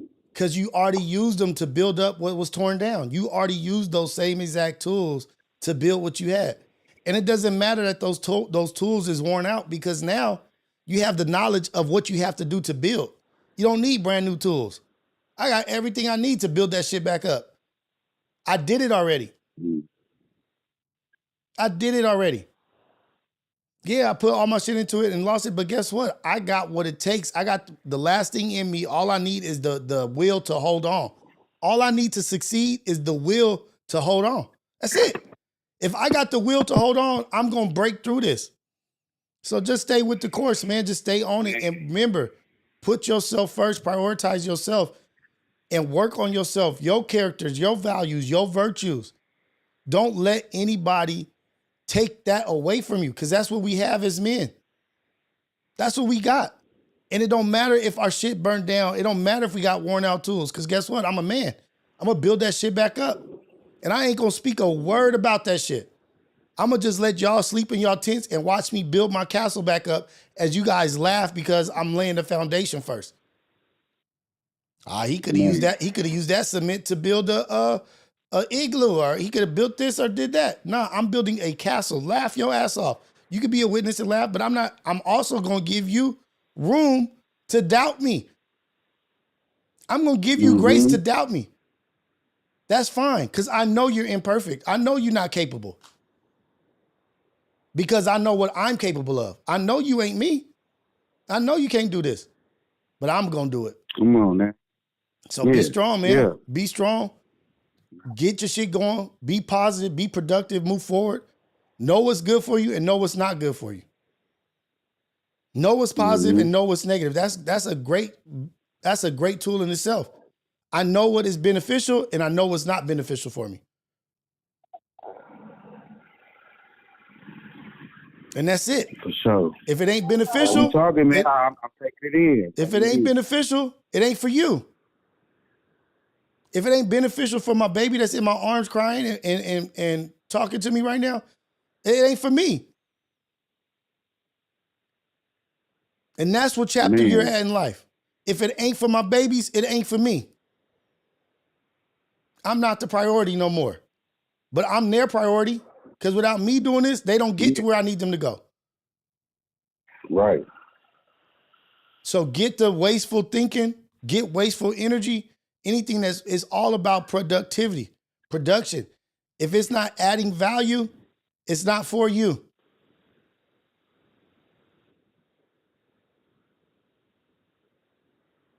That's it. Look at everything in that simple mathematical form, man. That's a simple equation. Does this add value or does it go into the negatives? That's it. Those are your reading glasses. That's how you're looking at life right now. That's it. Does me helping my uncle bring him into my house, is that good for my kids? No, nigga, you got to go find somewhere else to stay. Right. Because right now, that's it, man. But have a good one, brother. And you can contact me, DM. We can FaceTime, whatever you want, man. But you got my support, and I'm 100% with you. Whatever it is that you need, whatever prayers, whatever I can do to help you. If you just need somebody to listen, I'll listen. Like just right now, we just talked. People probably was getting bored or didn't want to hear this, and they start joking and trolling and this and that. But I don't do that because I know it's a thin line between life and death. I don't find anything. Right. I don't find not one thing funny about this. Not one thing. Like not 1 ounce in my body finds anything that I can joke or laugh because I've been there and I know I was just one step away from death. Even for my children. This shit ain't cute. It ain't funny to me. Like this shit is real. And this is the thing about it is this is real life for somebody. I may not know you, but I know what you're going through. I know this shit is so fucking hard. Life is hard as fuck. And if you don't have the help or the words or somebody to help you, hey man, I've been through that shit. It's rough. But I will tell you, nigga, you are right around the corner from failure or success. But in that poem, it says failure and success are the same. They're imposters. They're imposters. For sure. And go after it. Let me get my last little spiel. First of all, I was writing some of the stuff you're saying down. It's like I say, just a quick few things. Yes, I would like to reach out because for the life of me, the higher power or whatever the case may be, you know what I'm saying? I'm just going to be real for a moment. It was hard for me to submit, to get down on my fucking knees, to submit to anything. Mm-hmm. You know, like that was hard for me. That was hard for me. I also was initiated into EFI when I was a kid. If people know, they know. You know what I mean? It's an African spiritual system.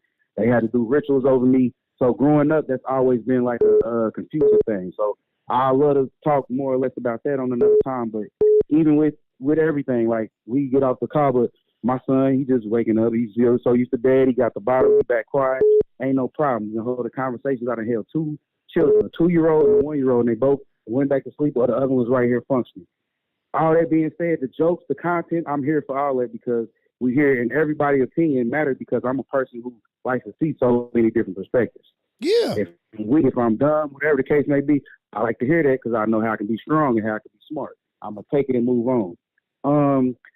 Shout out to Rios. You know what I mean? I definitely appreciate you. It's all good, brother. Shout out to the Ghetto Cafe.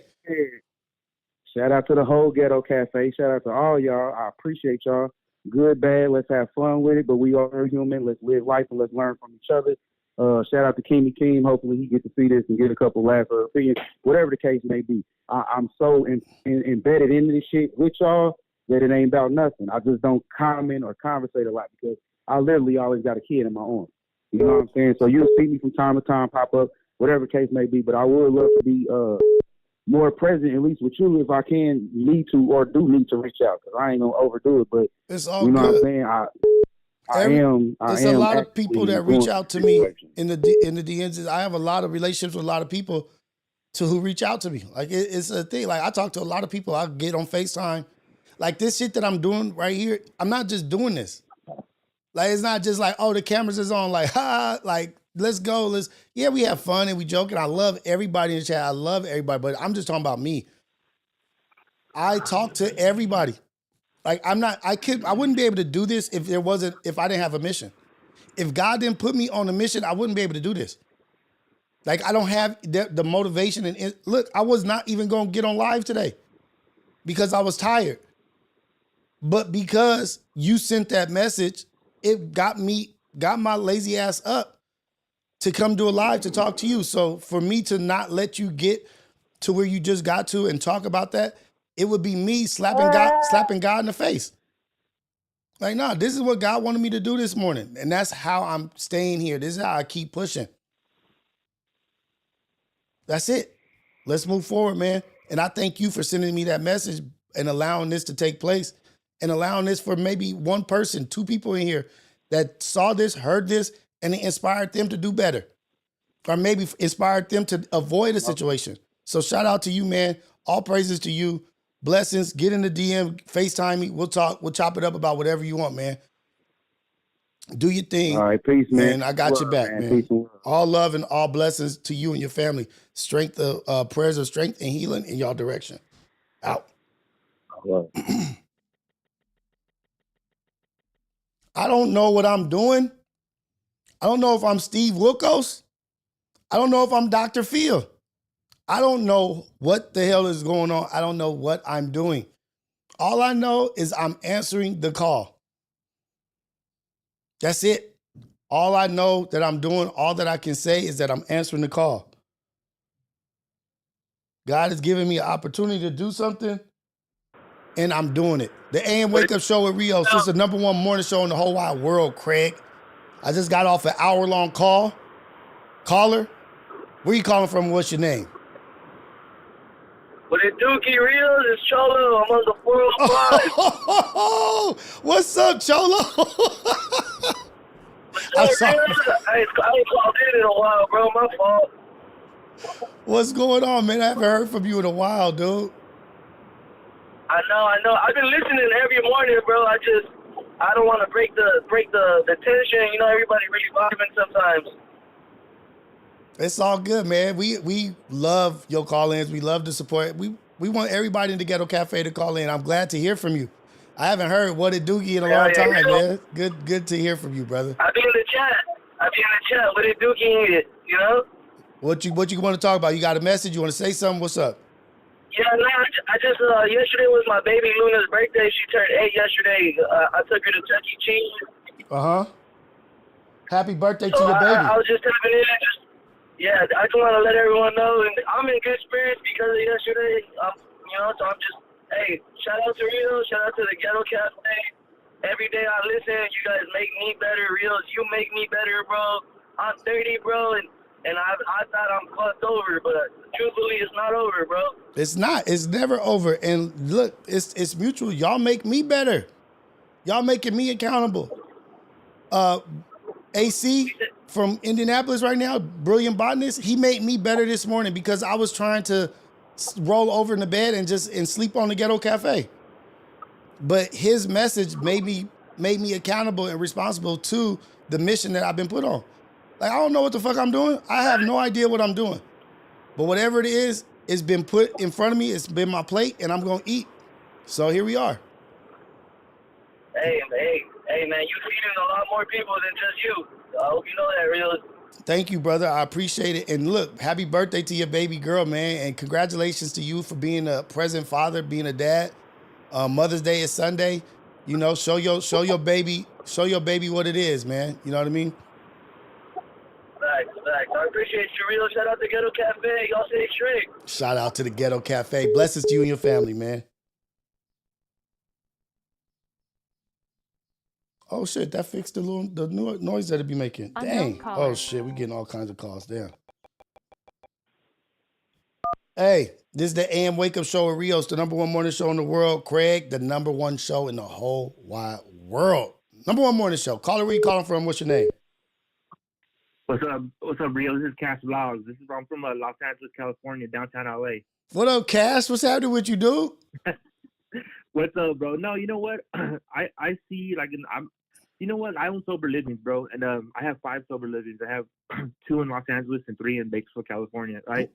And what I'm trying to state in the chat without being too deep, and you know, sometimes it come off wrong, is that sometimes, Rio, like, you know what you're doing now, and you just started doing it, and you have a passion for it and trying to help people.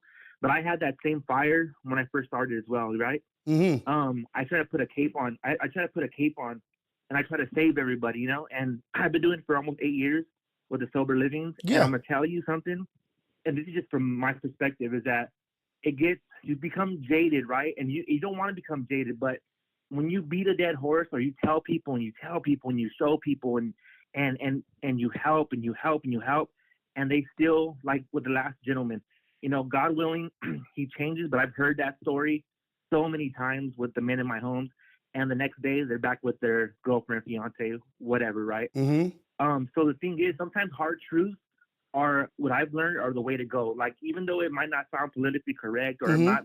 it might not seem coddled, or you might not seem like, you know what, I'm giving them advice, because the word advice is advice, right? So you want to show them, you want to lead them to the water, right?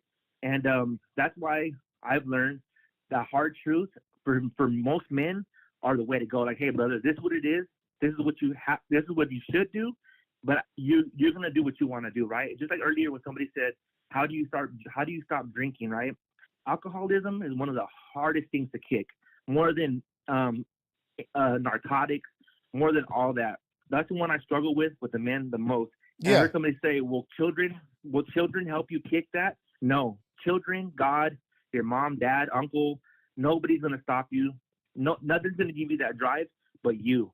When you have had enough and when you hit rock bottom, that's when I've seen and I've helped the people with the change. You know what I mean? So even with the last gentleman in a relationship, it's just like, I see the light in you and I see the fire in you. But it's just like, as time goes on, and I'm not saying, you know, who you are or what you are, because I don't know you. I just know you from here, and you're doing a great job. It's just sometimes, like, once you start feeling like, oh man, I'm beating a dead horse, because now you're telling people the same things over and over and over and over. And it was to the point where I was almost wanting to shake somebody, but hey, you don't see the path, you don't see the light here. Like, you know, you have to stop the alcohol, you have to stop the drinking, you have to stop going back to that toxic woman. But you know what? What I've learned is, hey, the hard truth is XYZ.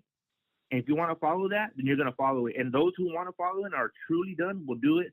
And those who, you know, just want to hear you talk and waste your breath, and life's short. We only have so much breath. So I'm going to use it for everybody, but I'm going to use it for the ones who truly want it. You know what I mean? But so I'm going to cut you off there, and I hear exactly what you're saying.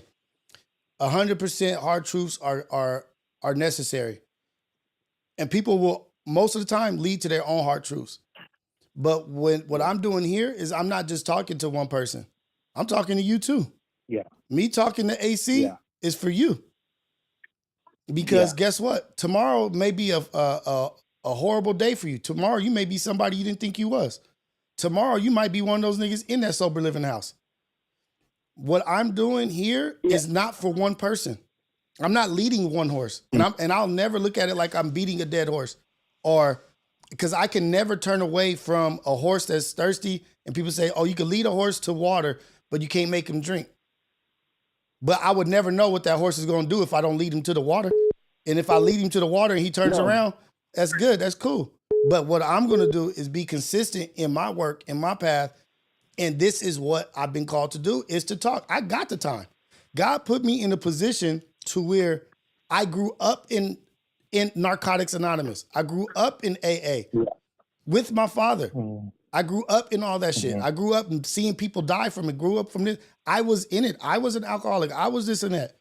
But what God has given me is a beautiful wife, a beautiful children, and a chair in front of a camera with a microphone talking to 220 people at 7 a.m.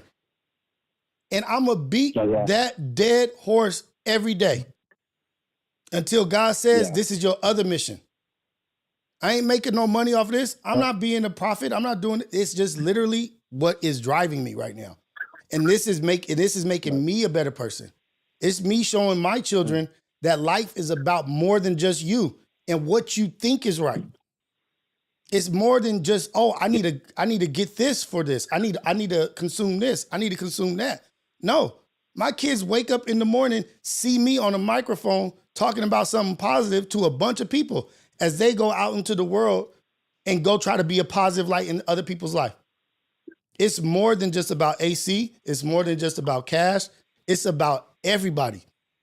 And God says every single soul is worth the effort. Every single one. No, definitely. No, 100%. I 100% agree with you. I just think, and their styles are different, right? There's different styles. And like I said, I had, and I still. And look at you. You got 5 sober livings. You're helping all these people. That's amazing. Yeah. And there's 30 people in each one, and like I said, people always see like the monetary gain, right? Oh, like monetarily. I tell people like this: if I would have started this for the monetary gain, I would have never did it, because you know what? It's 24 hours. It's you're embedded in people's lives. I've seen unaliving, of people. I've seen people overdose in the homes. I mean, it's heavy, right? And like I said, I'm proud of you that you said that you want to keep going, and that's good, and that's and that's something that not many people have, right? And you fight the good fight. But like I said, bro, Rios, I'm proud of you too, bro, and what you do. Like I said, we're men. We could agree to disagree on anything, right? And that's why I watch you, because like I'm 40 years old, so I already done a lot of things that I've, feel that could deter me the wrong way right now. My mind frame is so strong, and like I tell people, I save my pain and my sorrow I'm gonna have for like when a family member passes or things like that, right? Because now everything that besides that, I've never went through none of that, like my immediate family or whatever the case may be, a child. So I don't know how that path is. I always tell people I can't tell you what to feel if I never really walked that path. Alcoholism and all narcotics, I've walked that path, so I can kind of tell you this is what I did, right? But I can give you an opinion, so I try to save that hurt and that pain. Like I try to brace myself for those things, right? And so, yeah, things do help. But like I said, I appreciate you, man. Keep doing what you're doing. Like I said, I'm here in downtown doing what LA you're too, doing. Man, so, keep doing what you're doing. And thank you for calling in. And thank you for sharing your opinion and your thoughts and making an impact. I appreciate it for sure. 100%. I appreciate it. Yeah, likewise, man. And like I said, I'm in downtown LA, bros. And if you ever want to like do even like a pod of, talking to breaking down sober living, what they're about, how to go about doing them, how to go about owning one, I'm always open to it too. Hey, let's do it, man.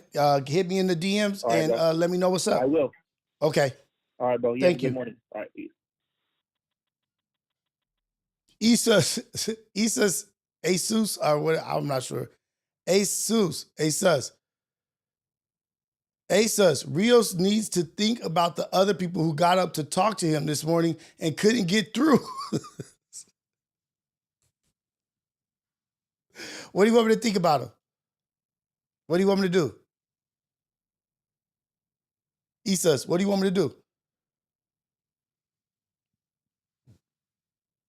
I can only take the calls I can take, man. I can only do what I can do. What do you want me to do, Isus? You want to call in? Call in. I take the calls as they come. If I'm on the phone with somebody, I'm going to give them my attention. That's it, man. Damn, what you want me to do? You want to call in? Happy birthday to whoever said they turning 32. Happy birthday.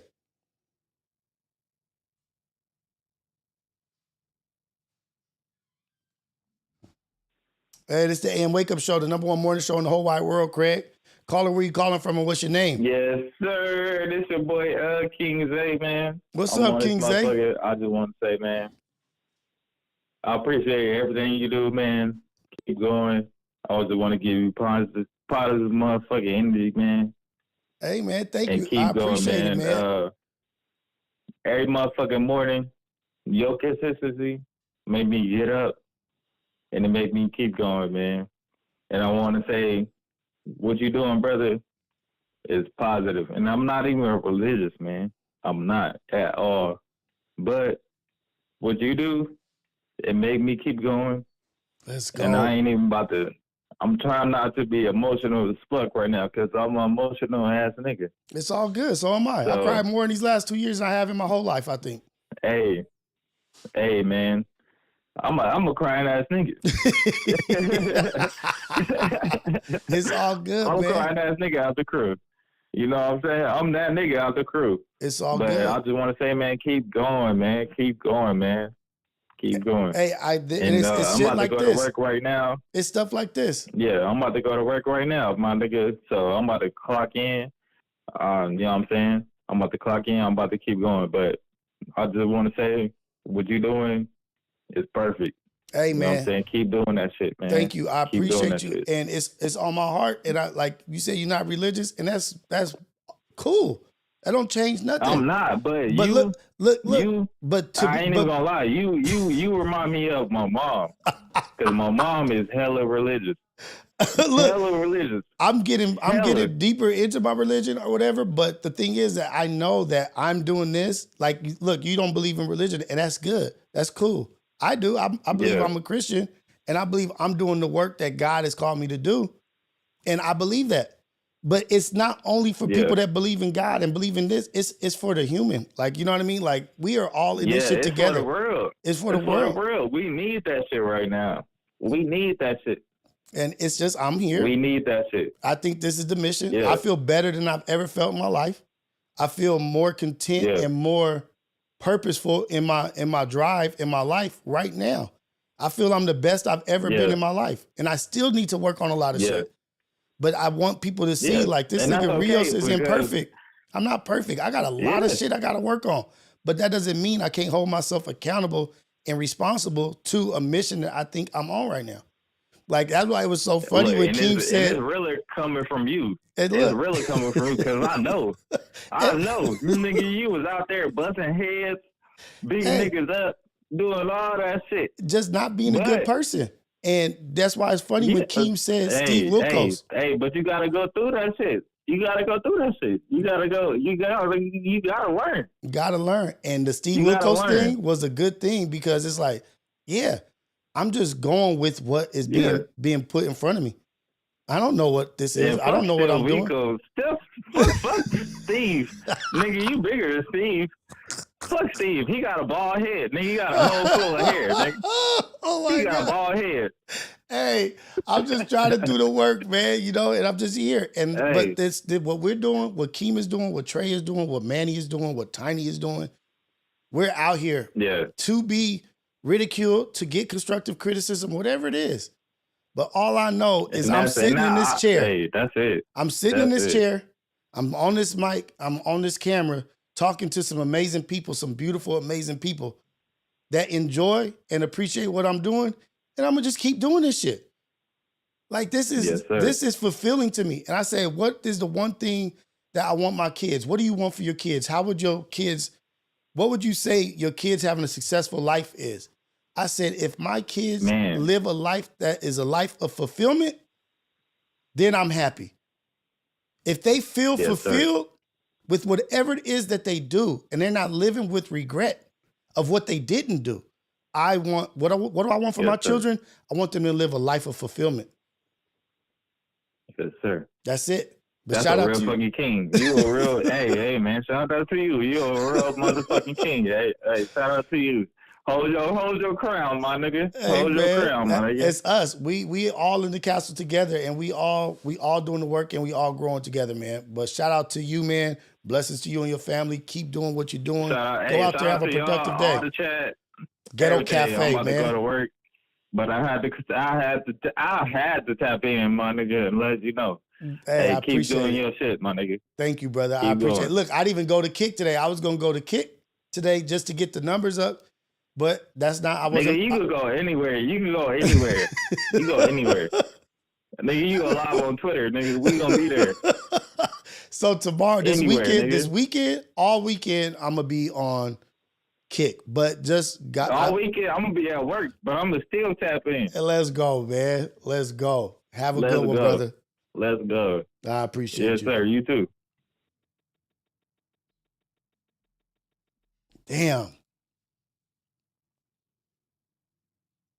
What did Dookie to, oh man, to King Zay, to the young man with the sober living homes, 30 people in each home that he's helping. 30 people each home, 5 sober living homes. That shit is dope. Mega Zip 1, Super Glazer. Look, we're at a point where somebody gives somebody's flowers and say, I appreciate you. We want to equate that to glazing somebody. You glazing. I come from the generation where we believe in giving people their flowers. Y'all call it, what you nervous about? Well, whose perspective is you worried about? You glazing. What? Somebody glazing, what does that cause inside of you? There ain't no difference. That's your perspective. Oh, shoot, another call. Another glazer.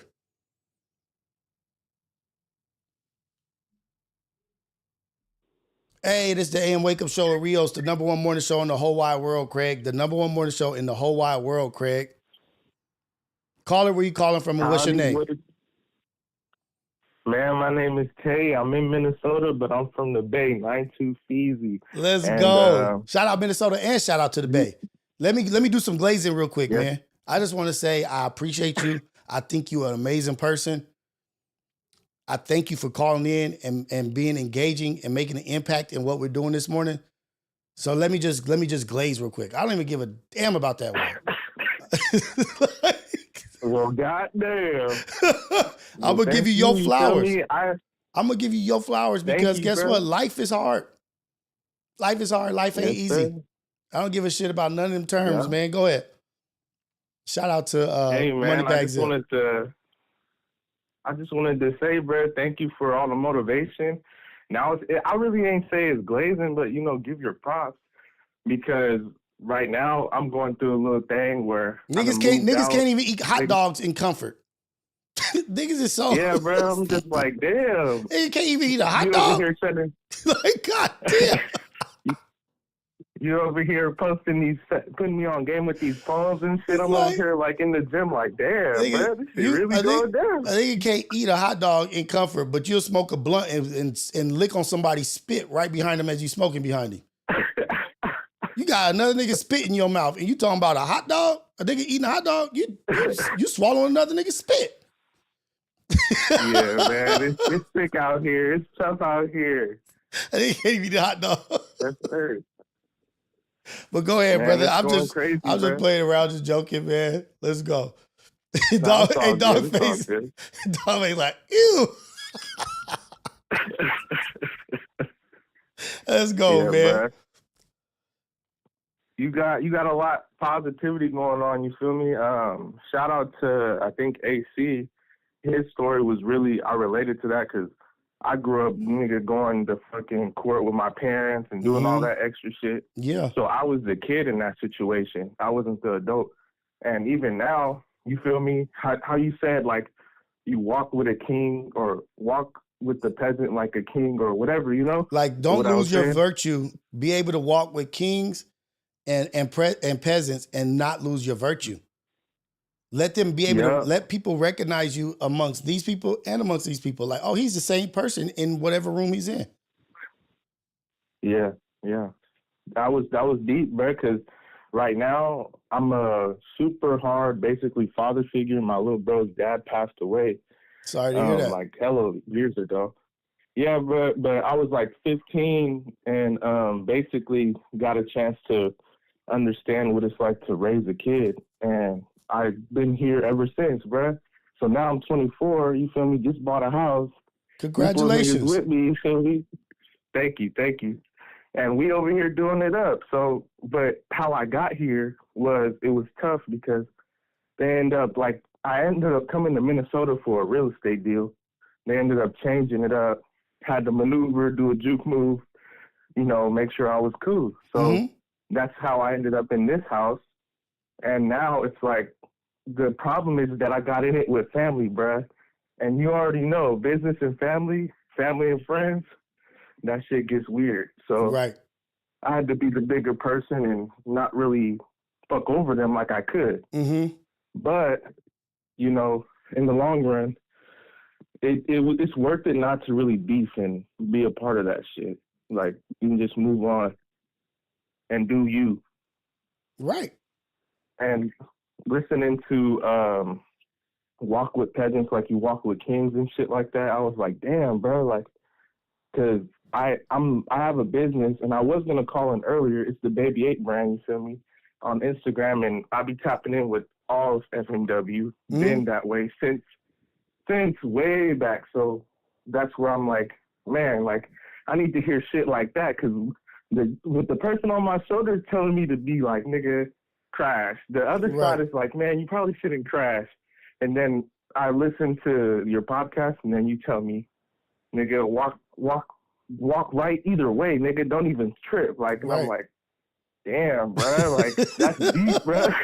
I'm telling you, it's stuff that we doing here, man. There's something for everybody. There's something for everybody. Somebody could take something from here, take this from here. But it's about keeping your virtue. Keep your wits about you. Yeah. Let people hate on you while everybody's losing their mind and blaming you for everything bad going on. Keep your head about you. And then allow them the grace to do that shit. Like, yeah, I get it. I understand. But it ain't stopping this show over here. Yeah. So and go. That was really a hard lesson.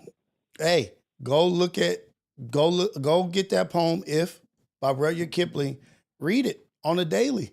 I use it like when he says lose your money in a heap and stove. But I look at it like lose all your money in a dice game. Lost all your money in a gamble. Lost all your money buying a house or investing in this. And it all went to shit. Take your losses and speak nothing of it. Gather your worn out tools and build that shit back up again. Yeah. Love it, man. Yeah. And real quick, I just wanted to also ask, bro, do you got a playlist or something, bro, that I could just click on, bro? Because you be having hella little games and shit. I don't have a playlist. I don't. Like a playlist, like a book playlist? Anything, bro, because I be trying to find inspiration because I had a lot of male role models, but a lot of them let me down, bro. Like, and no one's perfect, but you feel me? I haven't found like a consistent supply, only when you get older and stuff and you navigate it. But I found you, and now I'm like, okay, bro, be having hella game. He be having like hella little shit, bro, that you be listening to, and then you be like, damn, bro, that shit done changed my life. So, like, I'm just trying to stay locked in on that business mindset. Nah, man, I don't have a playlist. I have a lot of books that I've read. You know what I mean? I have like obsessive like nature where I where I read stuff and I'll like just do a deep dive into this. But I don't have a playlist outside of like my own YouTube playlist, but I'm doing a book club. I'm doing The Way of the Superior Man. Yeah, I've seen that. And so for members only, it might only be one person in that live, but I'm gonna do it. You know what I mean? Like, but no playlist, no nothing like that. Just Rios here, waking up in the morning, just talk freestyling basically. Okay. Well, I'll just stay tuned. I was hoping that you would have just gave me like, I know you got books and stuff. I know you've been reading, but like something that I can just tap into real quick. Rios motivation or, some shit like that, bro. Cause that's a good idea. You be having hella day. If you look at my early Coffee with Rios, I used to do Coffee with Rios outside. I probably have like 20 videos, like 5 to 10 minute videos of me talking about certain subjects. You know what I mean? Like, the grass is greener on the other side or this and that. There's a bunch of my shit out there, but I don't have a playlist. Maybe I should see where I got my inspiration for and drop that playlist. Like, or like a You know, a good playlist is Nipsey Hussle's book list. That's a great one. Nipsey Hussle's book list is amazing books, not just because of Nipsey, but those books are bomb. That's a good playlist. That's a good book list. But I done got a few books from Nip too. I didn't peep him. Yeah, his shit, like the way the Superior Man, Message to the Black. I got a bunch of them. Like I have Powernomics by Claude, and like everything. You just got to read, man. Just read and just you find what works for you. The Power of Now is what I will say is a go-to for everybody. If you haven't read The Power of Now, go read it right now. Okay. The Power of Now by Eckhart Tolle. Oh, you know what? Matter of fact, I fell off going to Eckhart Tolle and showing what his message of the day was. This is for you too, baby. I'm gonna read this to you, Zaya, as well. Yep. Eckhart Tolle. How do you spell his damn name? How do you spell this fool's name? I'm gonna go to his and then we're gonna get off the phone. Got to get this boy ready for work. Eckhart Tolle. Let's see. Usually when I go to his page, something kind of aligns with what we're talking about. Just like church, bro. Just like church, man. That should be trippy. There we go. Eckhart Tolle. Let's see. This hella cool, nigga. I'm on the coffee, nigga. I'm on Ghetto Cafe, nigga. Let's go. Let's go. I'm gonna click this up and post this shit. Let's go. Man, it's us up in here, man. But let's go to Eckhart Tolle real quick and let's read this out. So let me pull this up.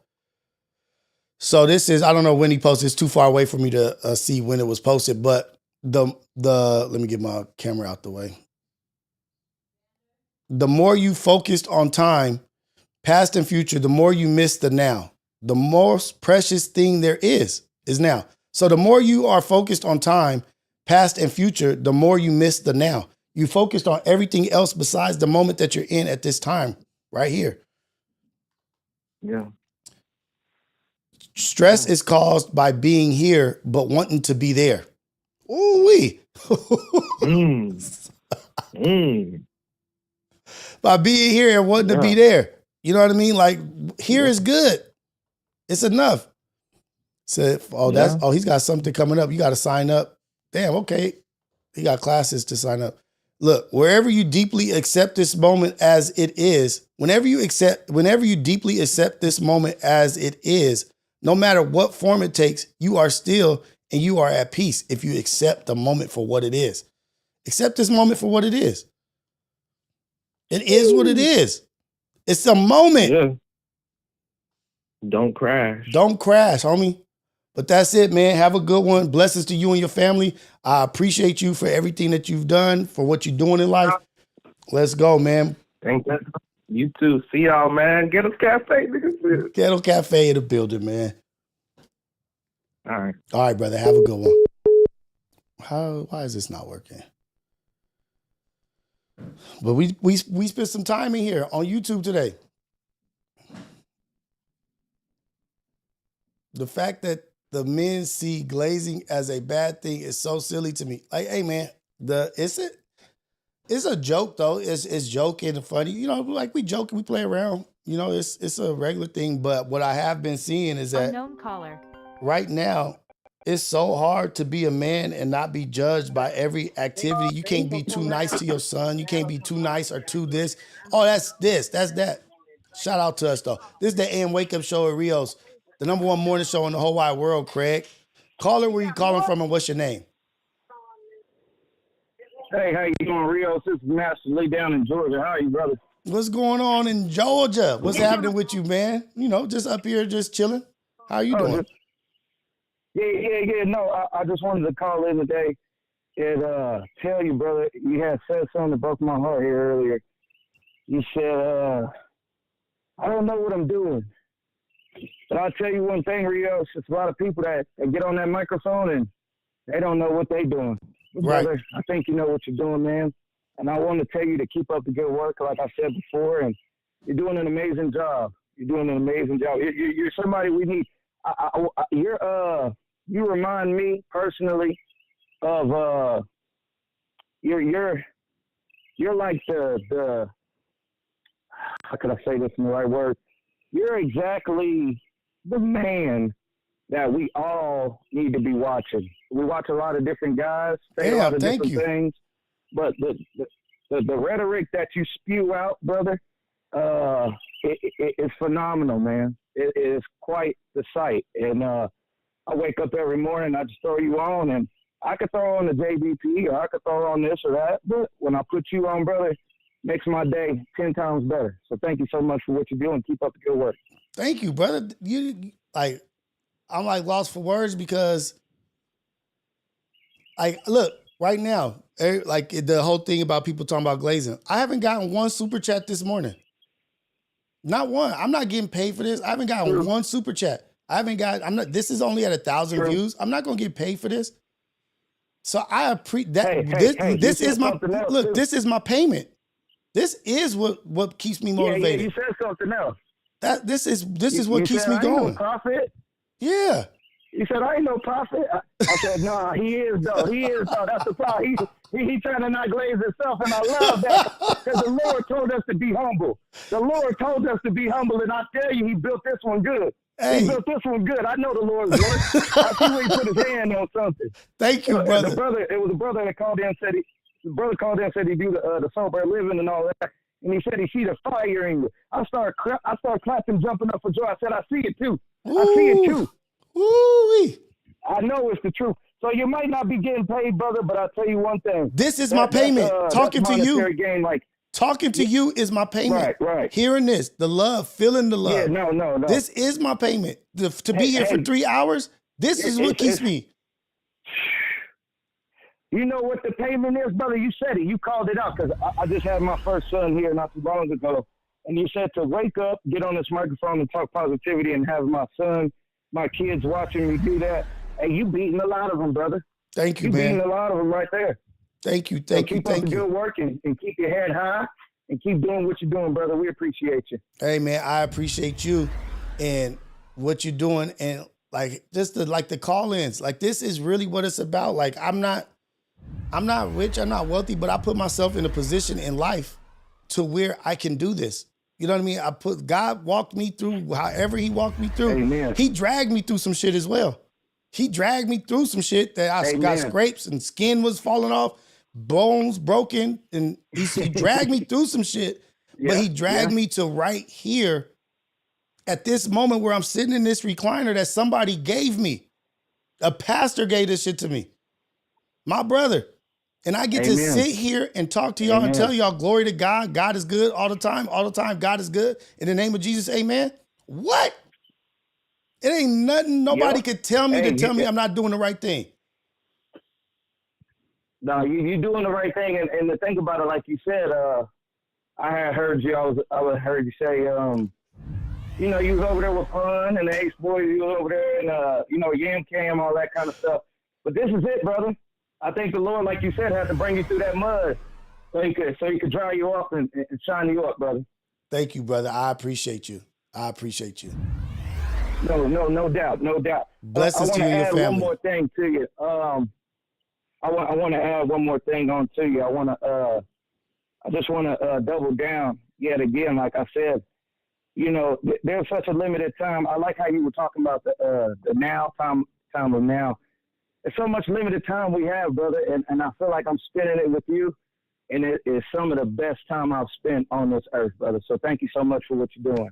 Damn. Thank you, brother. Blessings to you and family. I know a lot of others feel that way as well. So I'm going to just speak for them at this moment. In your, just like King wears that shirt, a blessing. You are a true blessing as well, brother. So you keep on doing what you're doing, and yeah, you'll reap the rewards for sure. Thank you, brother. I appreciate you. I really, really do. Thank you, man. Blessings to you and your family. That is what I needed to hear today. I'm gonna be on a high, taking my son to school, just talking to him, and appreciate you, man. Have a good one. Sir. That was the most value I could receive. Thank you very much, man. Have a good one. Amen. Have a blessed one, brother. All right now, chat. Ghetto Cafe, baby. We here. Ghetto Cafe here, man. Let's go. Hey, look.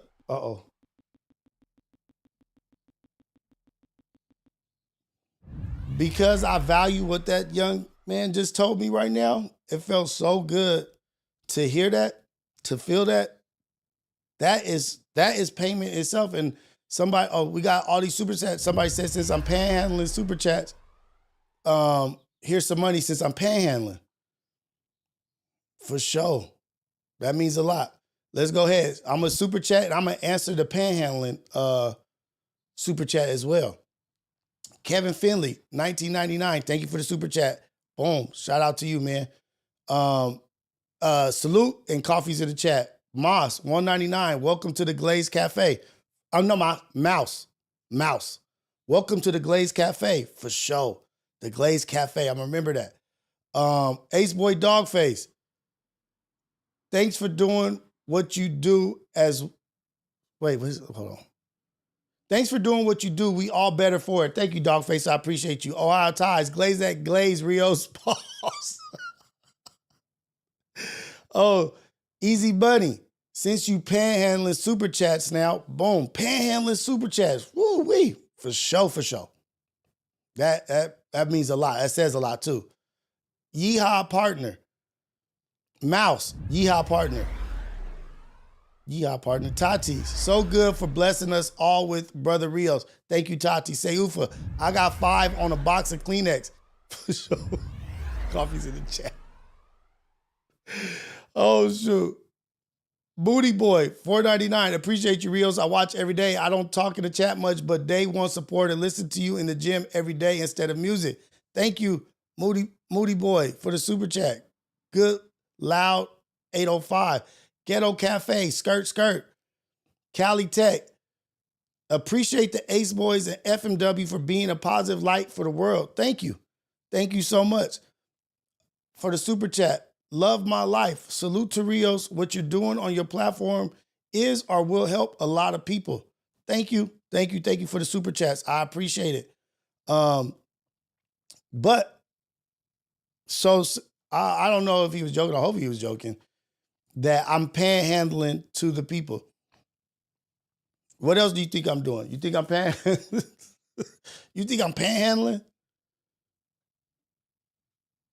Because I come here 7 days a week, 3 hours? Well, really? Shit. This week has been more so like 5 to 6 to 7 hours. But I've been on Kick a lot. So I haven't been on YouTube. Like I think I did 15 minutes yesterday maybe on YouTube, and then I went over to Kick. I haven't been able to be as consistent on YouTube that I've been, and we're not in our YouTube rhythm. But I've stopped doing super chat goals because I started feeling like that was pressure, and that I felt like that was me panhandling. I didn't feel good about doing the super chat goals. So I stopped doing them. I didn't feel comfortable with it. But I don't want people to feel pressured into supporting or doing what they're doing. I was saying when I said I haven't received one super chat this morning, it wasn't to receive super chats. It was so I could get a point across, but somebody's called right away. It was to say that me talking to y'all and getting engaged and people saying thank you and calling in saying you're doing the right thing. You're on a mission. I was going to say that's a payment enough. That's payment enough. I'm not just in here just doing it just to do it. I'm not in here just to get in here for money. If it was for money, I wouldn't be doing this. If it was about bread, I wouldn't be doing this.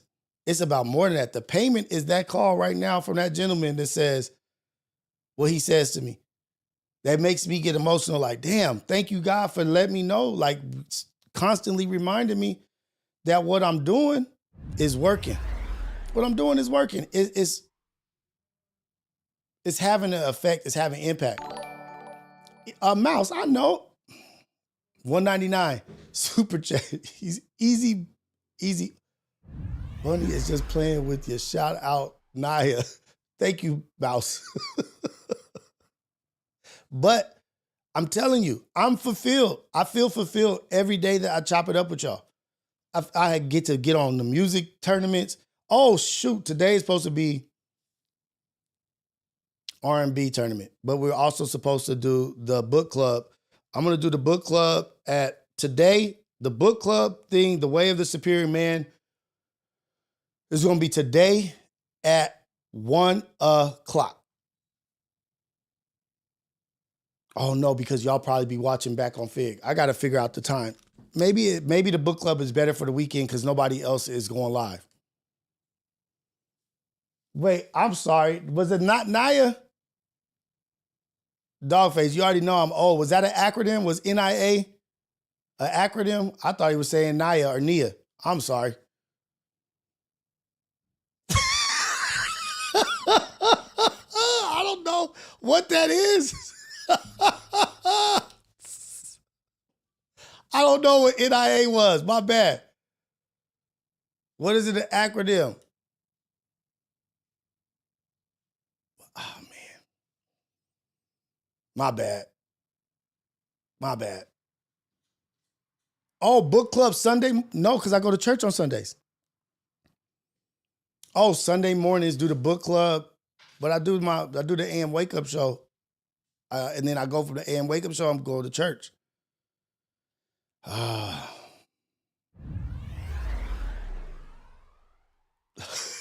Hey, Easy Buddy, can you tell me what NIA means?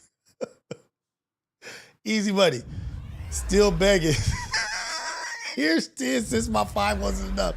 Now I'm just playing. It's all love, Rios. Buy yourself a coffee. What is NIA, y'all? My bad. I'm tripping. Good morning, Bella. Good morning, Rios and Coffee Fam. Easy is the panhandler of trolling. Also, please retire the word glaze respectfully. It's a hug. So don't say glaze no more.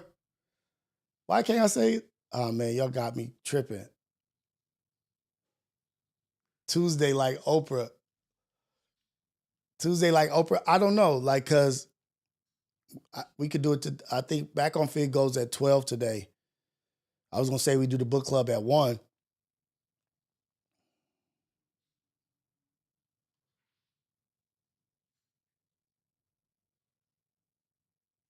NIA is how Nick gets away with typing the word.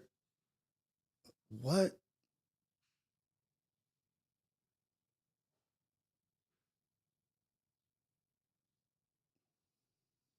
I have no clue what we're talking about. Oh, NIA is the radio edit of Ninja. Oh, man, it's too much for me, man. The world is changing. I don't even think we talked about the world is changing, how I was supposed to. Because the word is pause. Anything I say, I can say whatever the hell I want. I can say you guys think it's pause or I'm saying anything and everything from now on. Clip that clip, all the pause moments, all the things y'all think I can't say, I'm saying it all now. I don't give a damn about none of that stuff. I'm saying everything. Y'all gonna get some good clips because I'm not boxing myself in no more of not saying shit and not being able to say things because of what y'all think it means. I'm over it. I'm too old for this shit, man. Oh, shoot. So,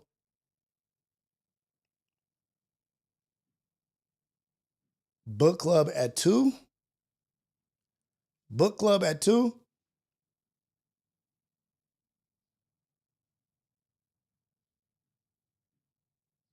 I don't know, man. I got to figure it out. I'm going to get back on here on live. We're going to do the music. If we have 75 viewers in Kick, we'll do the R&B challenge, the R&B tournament.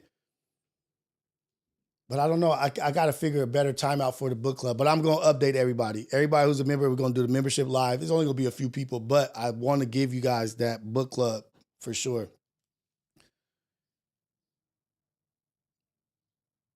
But shout out to the Ghetto Cafe, man. We did the whole. We haven't done the whole live in YouTube in a long time, so this was a good morning. Shout out to AC calling in like that and talking about what he was talking about and giving us the opportunity to have a great conversation. That was dope, man. That was really, really dope. And thank you to everybody that called in, and thank you to everybody that sent super chats. Thank you to all the mods. But I'm about to take JJ to school. I'm going to get back over here. I'm probably going to get back on YouTube and jump over to Kick, but I will be back and doing the Kick thing. And we'll have some R&B music playing for people that's at work so y'all can get some grooves on. Oh man. So y'all don't eat hot links? Y'all don't eat hot links? Damn. Y'all missing out on a lot of life, man. Yeah, 80/80s, you need to call in, man. Everybody needs to take time to call in. We all need to chop it up. We go get in the Discord as well. We'll be in the Discord later on. We can chop it up about whatever. I had so many videos that I wanted to watch about what's going on in the world and the changing that's happening in the world. We didn't get to it. Leave the chat open. I could do that. I'll leave the chat open.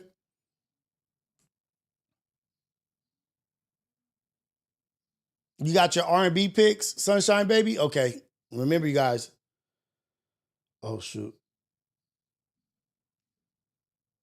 Somebody's calling in. This is going to be the last call, and then we're going to get out of here. Hey, this is the AM Wake Up Show at Rios, the #1 morning show in the whole wide world. Craig, caller, where you calling from, and what's your name?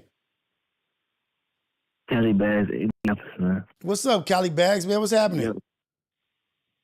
What's the word, man? You know we fuck with you, man. You can leave that old days, leave the live on while you go bust your moves and shit. We'll still be here. Okay, I'm gonna leave the live on. I'll turn the music down, or I'll just have like the intro going, and y'all chop it up, man. Hey, that's real love for sure, for sure. And when I get back, we'll move over to Kick or whatever. But shout out to you, Cali Bags, man. You got whooped yesterday, but you got I'm coming harder. I'm coming hard. I'm putting some shit today. They better be ready. You got your ass whooped yesterday. We was talking about it in the. You got your ass. Hey, no, Rios, bro. You was. I don't like that bias shit is a motherfucker. Hey, cause look, as soon as my song came on, that first bar, you already shaking your head. Hey, okay, look. I'm gonna do a better job of not being expressive of if I like a song or not like a song. Way too expressive. I'm gonna stop doing that. Man. I'm gonna stop doing that so that it's like more of a. So nobody sees what I like and I don't like. I'm gonna do that. But you know, today is it 90s R&B? Today is 90s R&B. Oh yeah, 90s R&B. Oh. I'm coming crazy. So should we do 32 songs or 16 songs? It's on how long y'all want to do it. I want whatever though. 32 songs. I'll give two people songs. Give people 2 songs each, or I could do 16. Give people 1 song each, or do 16 people with 2 songs, which is 32. But we'll get it going. Mouse, yes, super chat, Martin Luther King.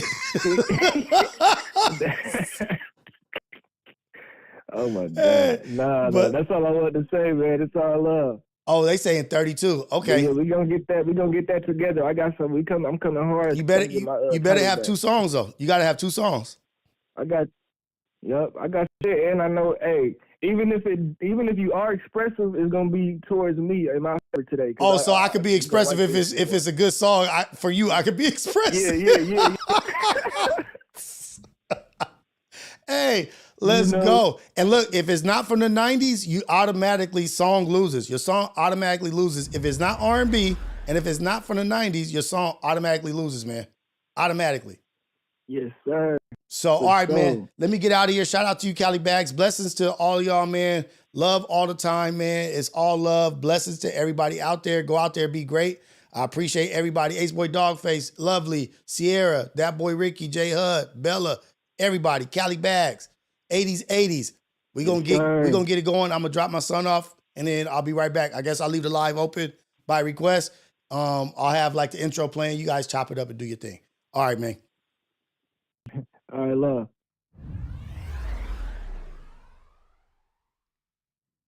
Nagwal Art, shout out to Rios and the Coffee Heads.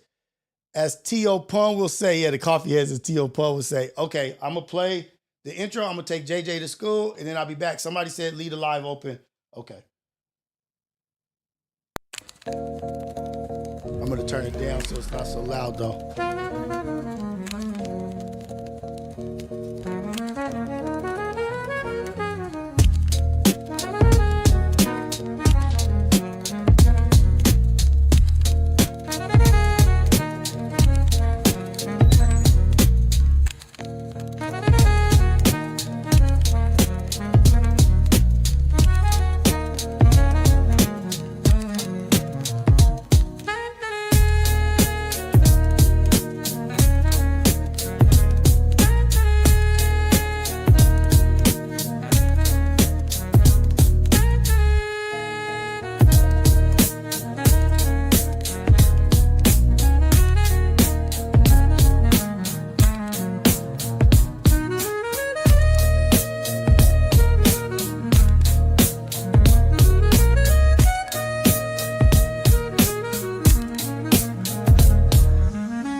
Guess who's back? Guess who's back in the building? Let's take this phone number down. Let's get up in here. Let's get up in here. Who's messing with Rios this morning, man? Who's messing with the mornings with Rios? Get nobody. I got to change that Monday through Friday to Tuesday all day, every day. Tuesday to Tuesday, 24/7. That's what I need to change it to. That's what I need to change it to. Tuesday to Tuesday. The battle is right now. When's the battle? Right now.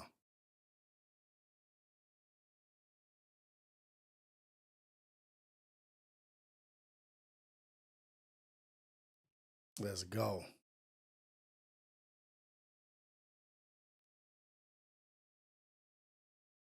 Like we stole something. Look at me in my new chair. You know what I'm saying? Know what I'm saying? What's up, people? Y'all so cold up here. The Ghetto Cafe is undefeated. Tuesday to Tuesday, 24/7. Let's go. You don't need no subathon. This is every day for us.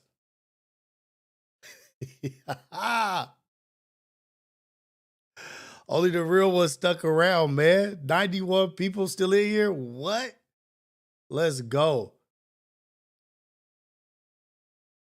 We ain't playing no games with people. We ain't playing no games with people. Smash that like button. Subscribe. Do something. Do something. Be better than you was yesterday. I seen Pot Lord up in here. I seen y'all. 90s R&B battle on Kick. 90s R&B battle on Kick. Y'all ready for that? Are y'all ready for that?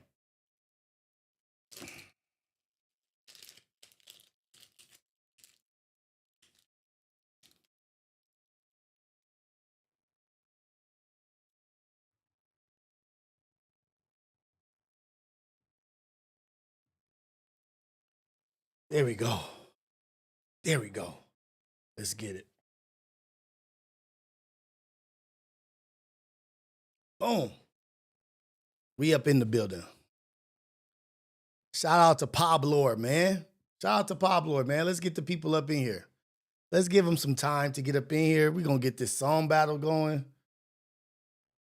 These young bucks is about to get whooped.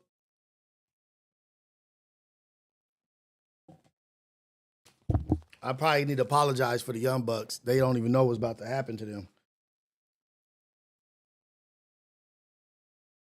We going to Kick for sure. We going to Kick for sure. Let's let a few more people fall up in here before we go to Kick.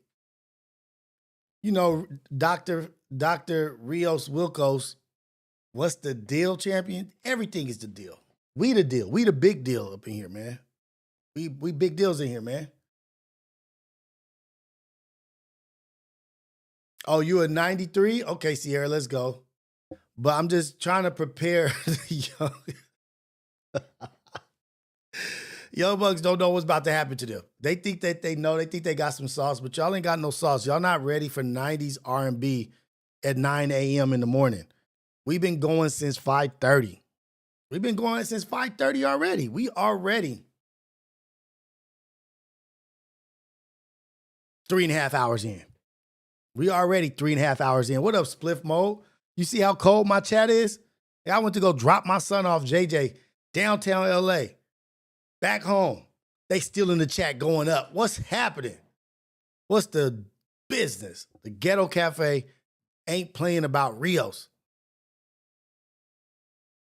Ain't playing about Rios, Pot Lord. Ghetto Cafe is always showing up, always showing out, baby. We don't play no games. So we got 103 in there right now. 103 in there right now. We're going to go up to Kick. I need my 75 average viewers because I hope we could get at least, because right now my average viewership is at 60. So anything under 65, I got to cut it. I just be a man of the people. and just do it anyway. You know what? Just be a man of the people. Just do it anyway. It don't matter where our numbers is at. Just still do it. I'm a young fly dude, man. I'm a young fly brother, handsome. You know, like, look at me. I'm feeling myself. Spliff mode for the W, man. Pot Lord for the W. That dude showing me the way, teaching me the game. No gatekeeping. Pot Lord is an original. Pot Lord is a team member. He's a family member. He's a teammate. He ain't gatekeeping. He want everybody to win. Pot Lord is like the ghetto cafe. He want everybody to win, man. He got a little bit of a fire streak to him, though. Don't get on his wrong side, though. Don't get on his bad side. I'm gonna stay on Pot Lord's good side. I ain't gonna talk too much shit. So, Pot Lord, I'm gonna do 32 songs, 2 songs each. So it's gonna be 16 contestants with 2 songs each. I'm gonna do that. We're gonna do that. 32 songs, 2 songs each. Y'all better fall in and get your songs going. It's gonna be 16 contestants. These young bucks is about to get whooped. I feel bad for them a little bit, but not too bad. I don't feel too bad for them. They're gonna get whooped, but I don't feel too bad for them. Let's go. Drop the kick in here. We're gonna drop the kick up in here. Let's get it.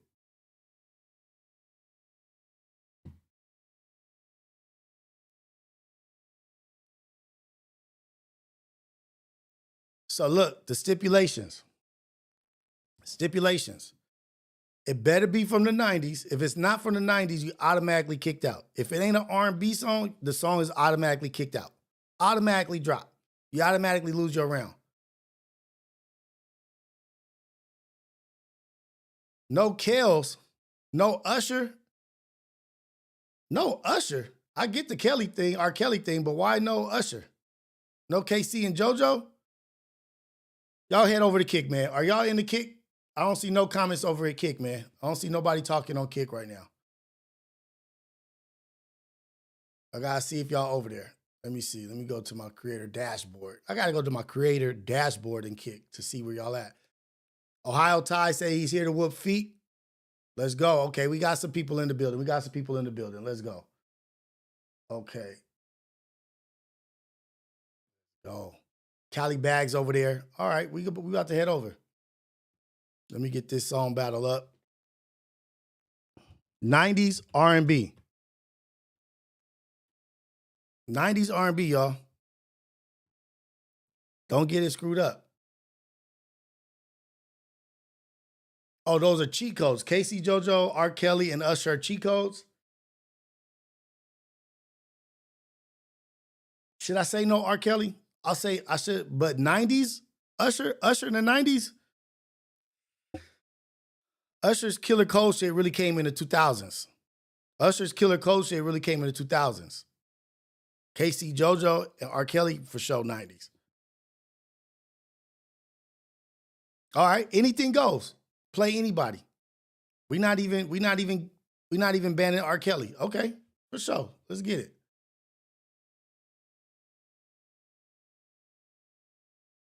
Let's go. Okay, we heading over. Let me end this stream and start up the Kick stream. Let's go. I'm about to end this and we hopping over to Kick, y'all. Peace out, ghetto.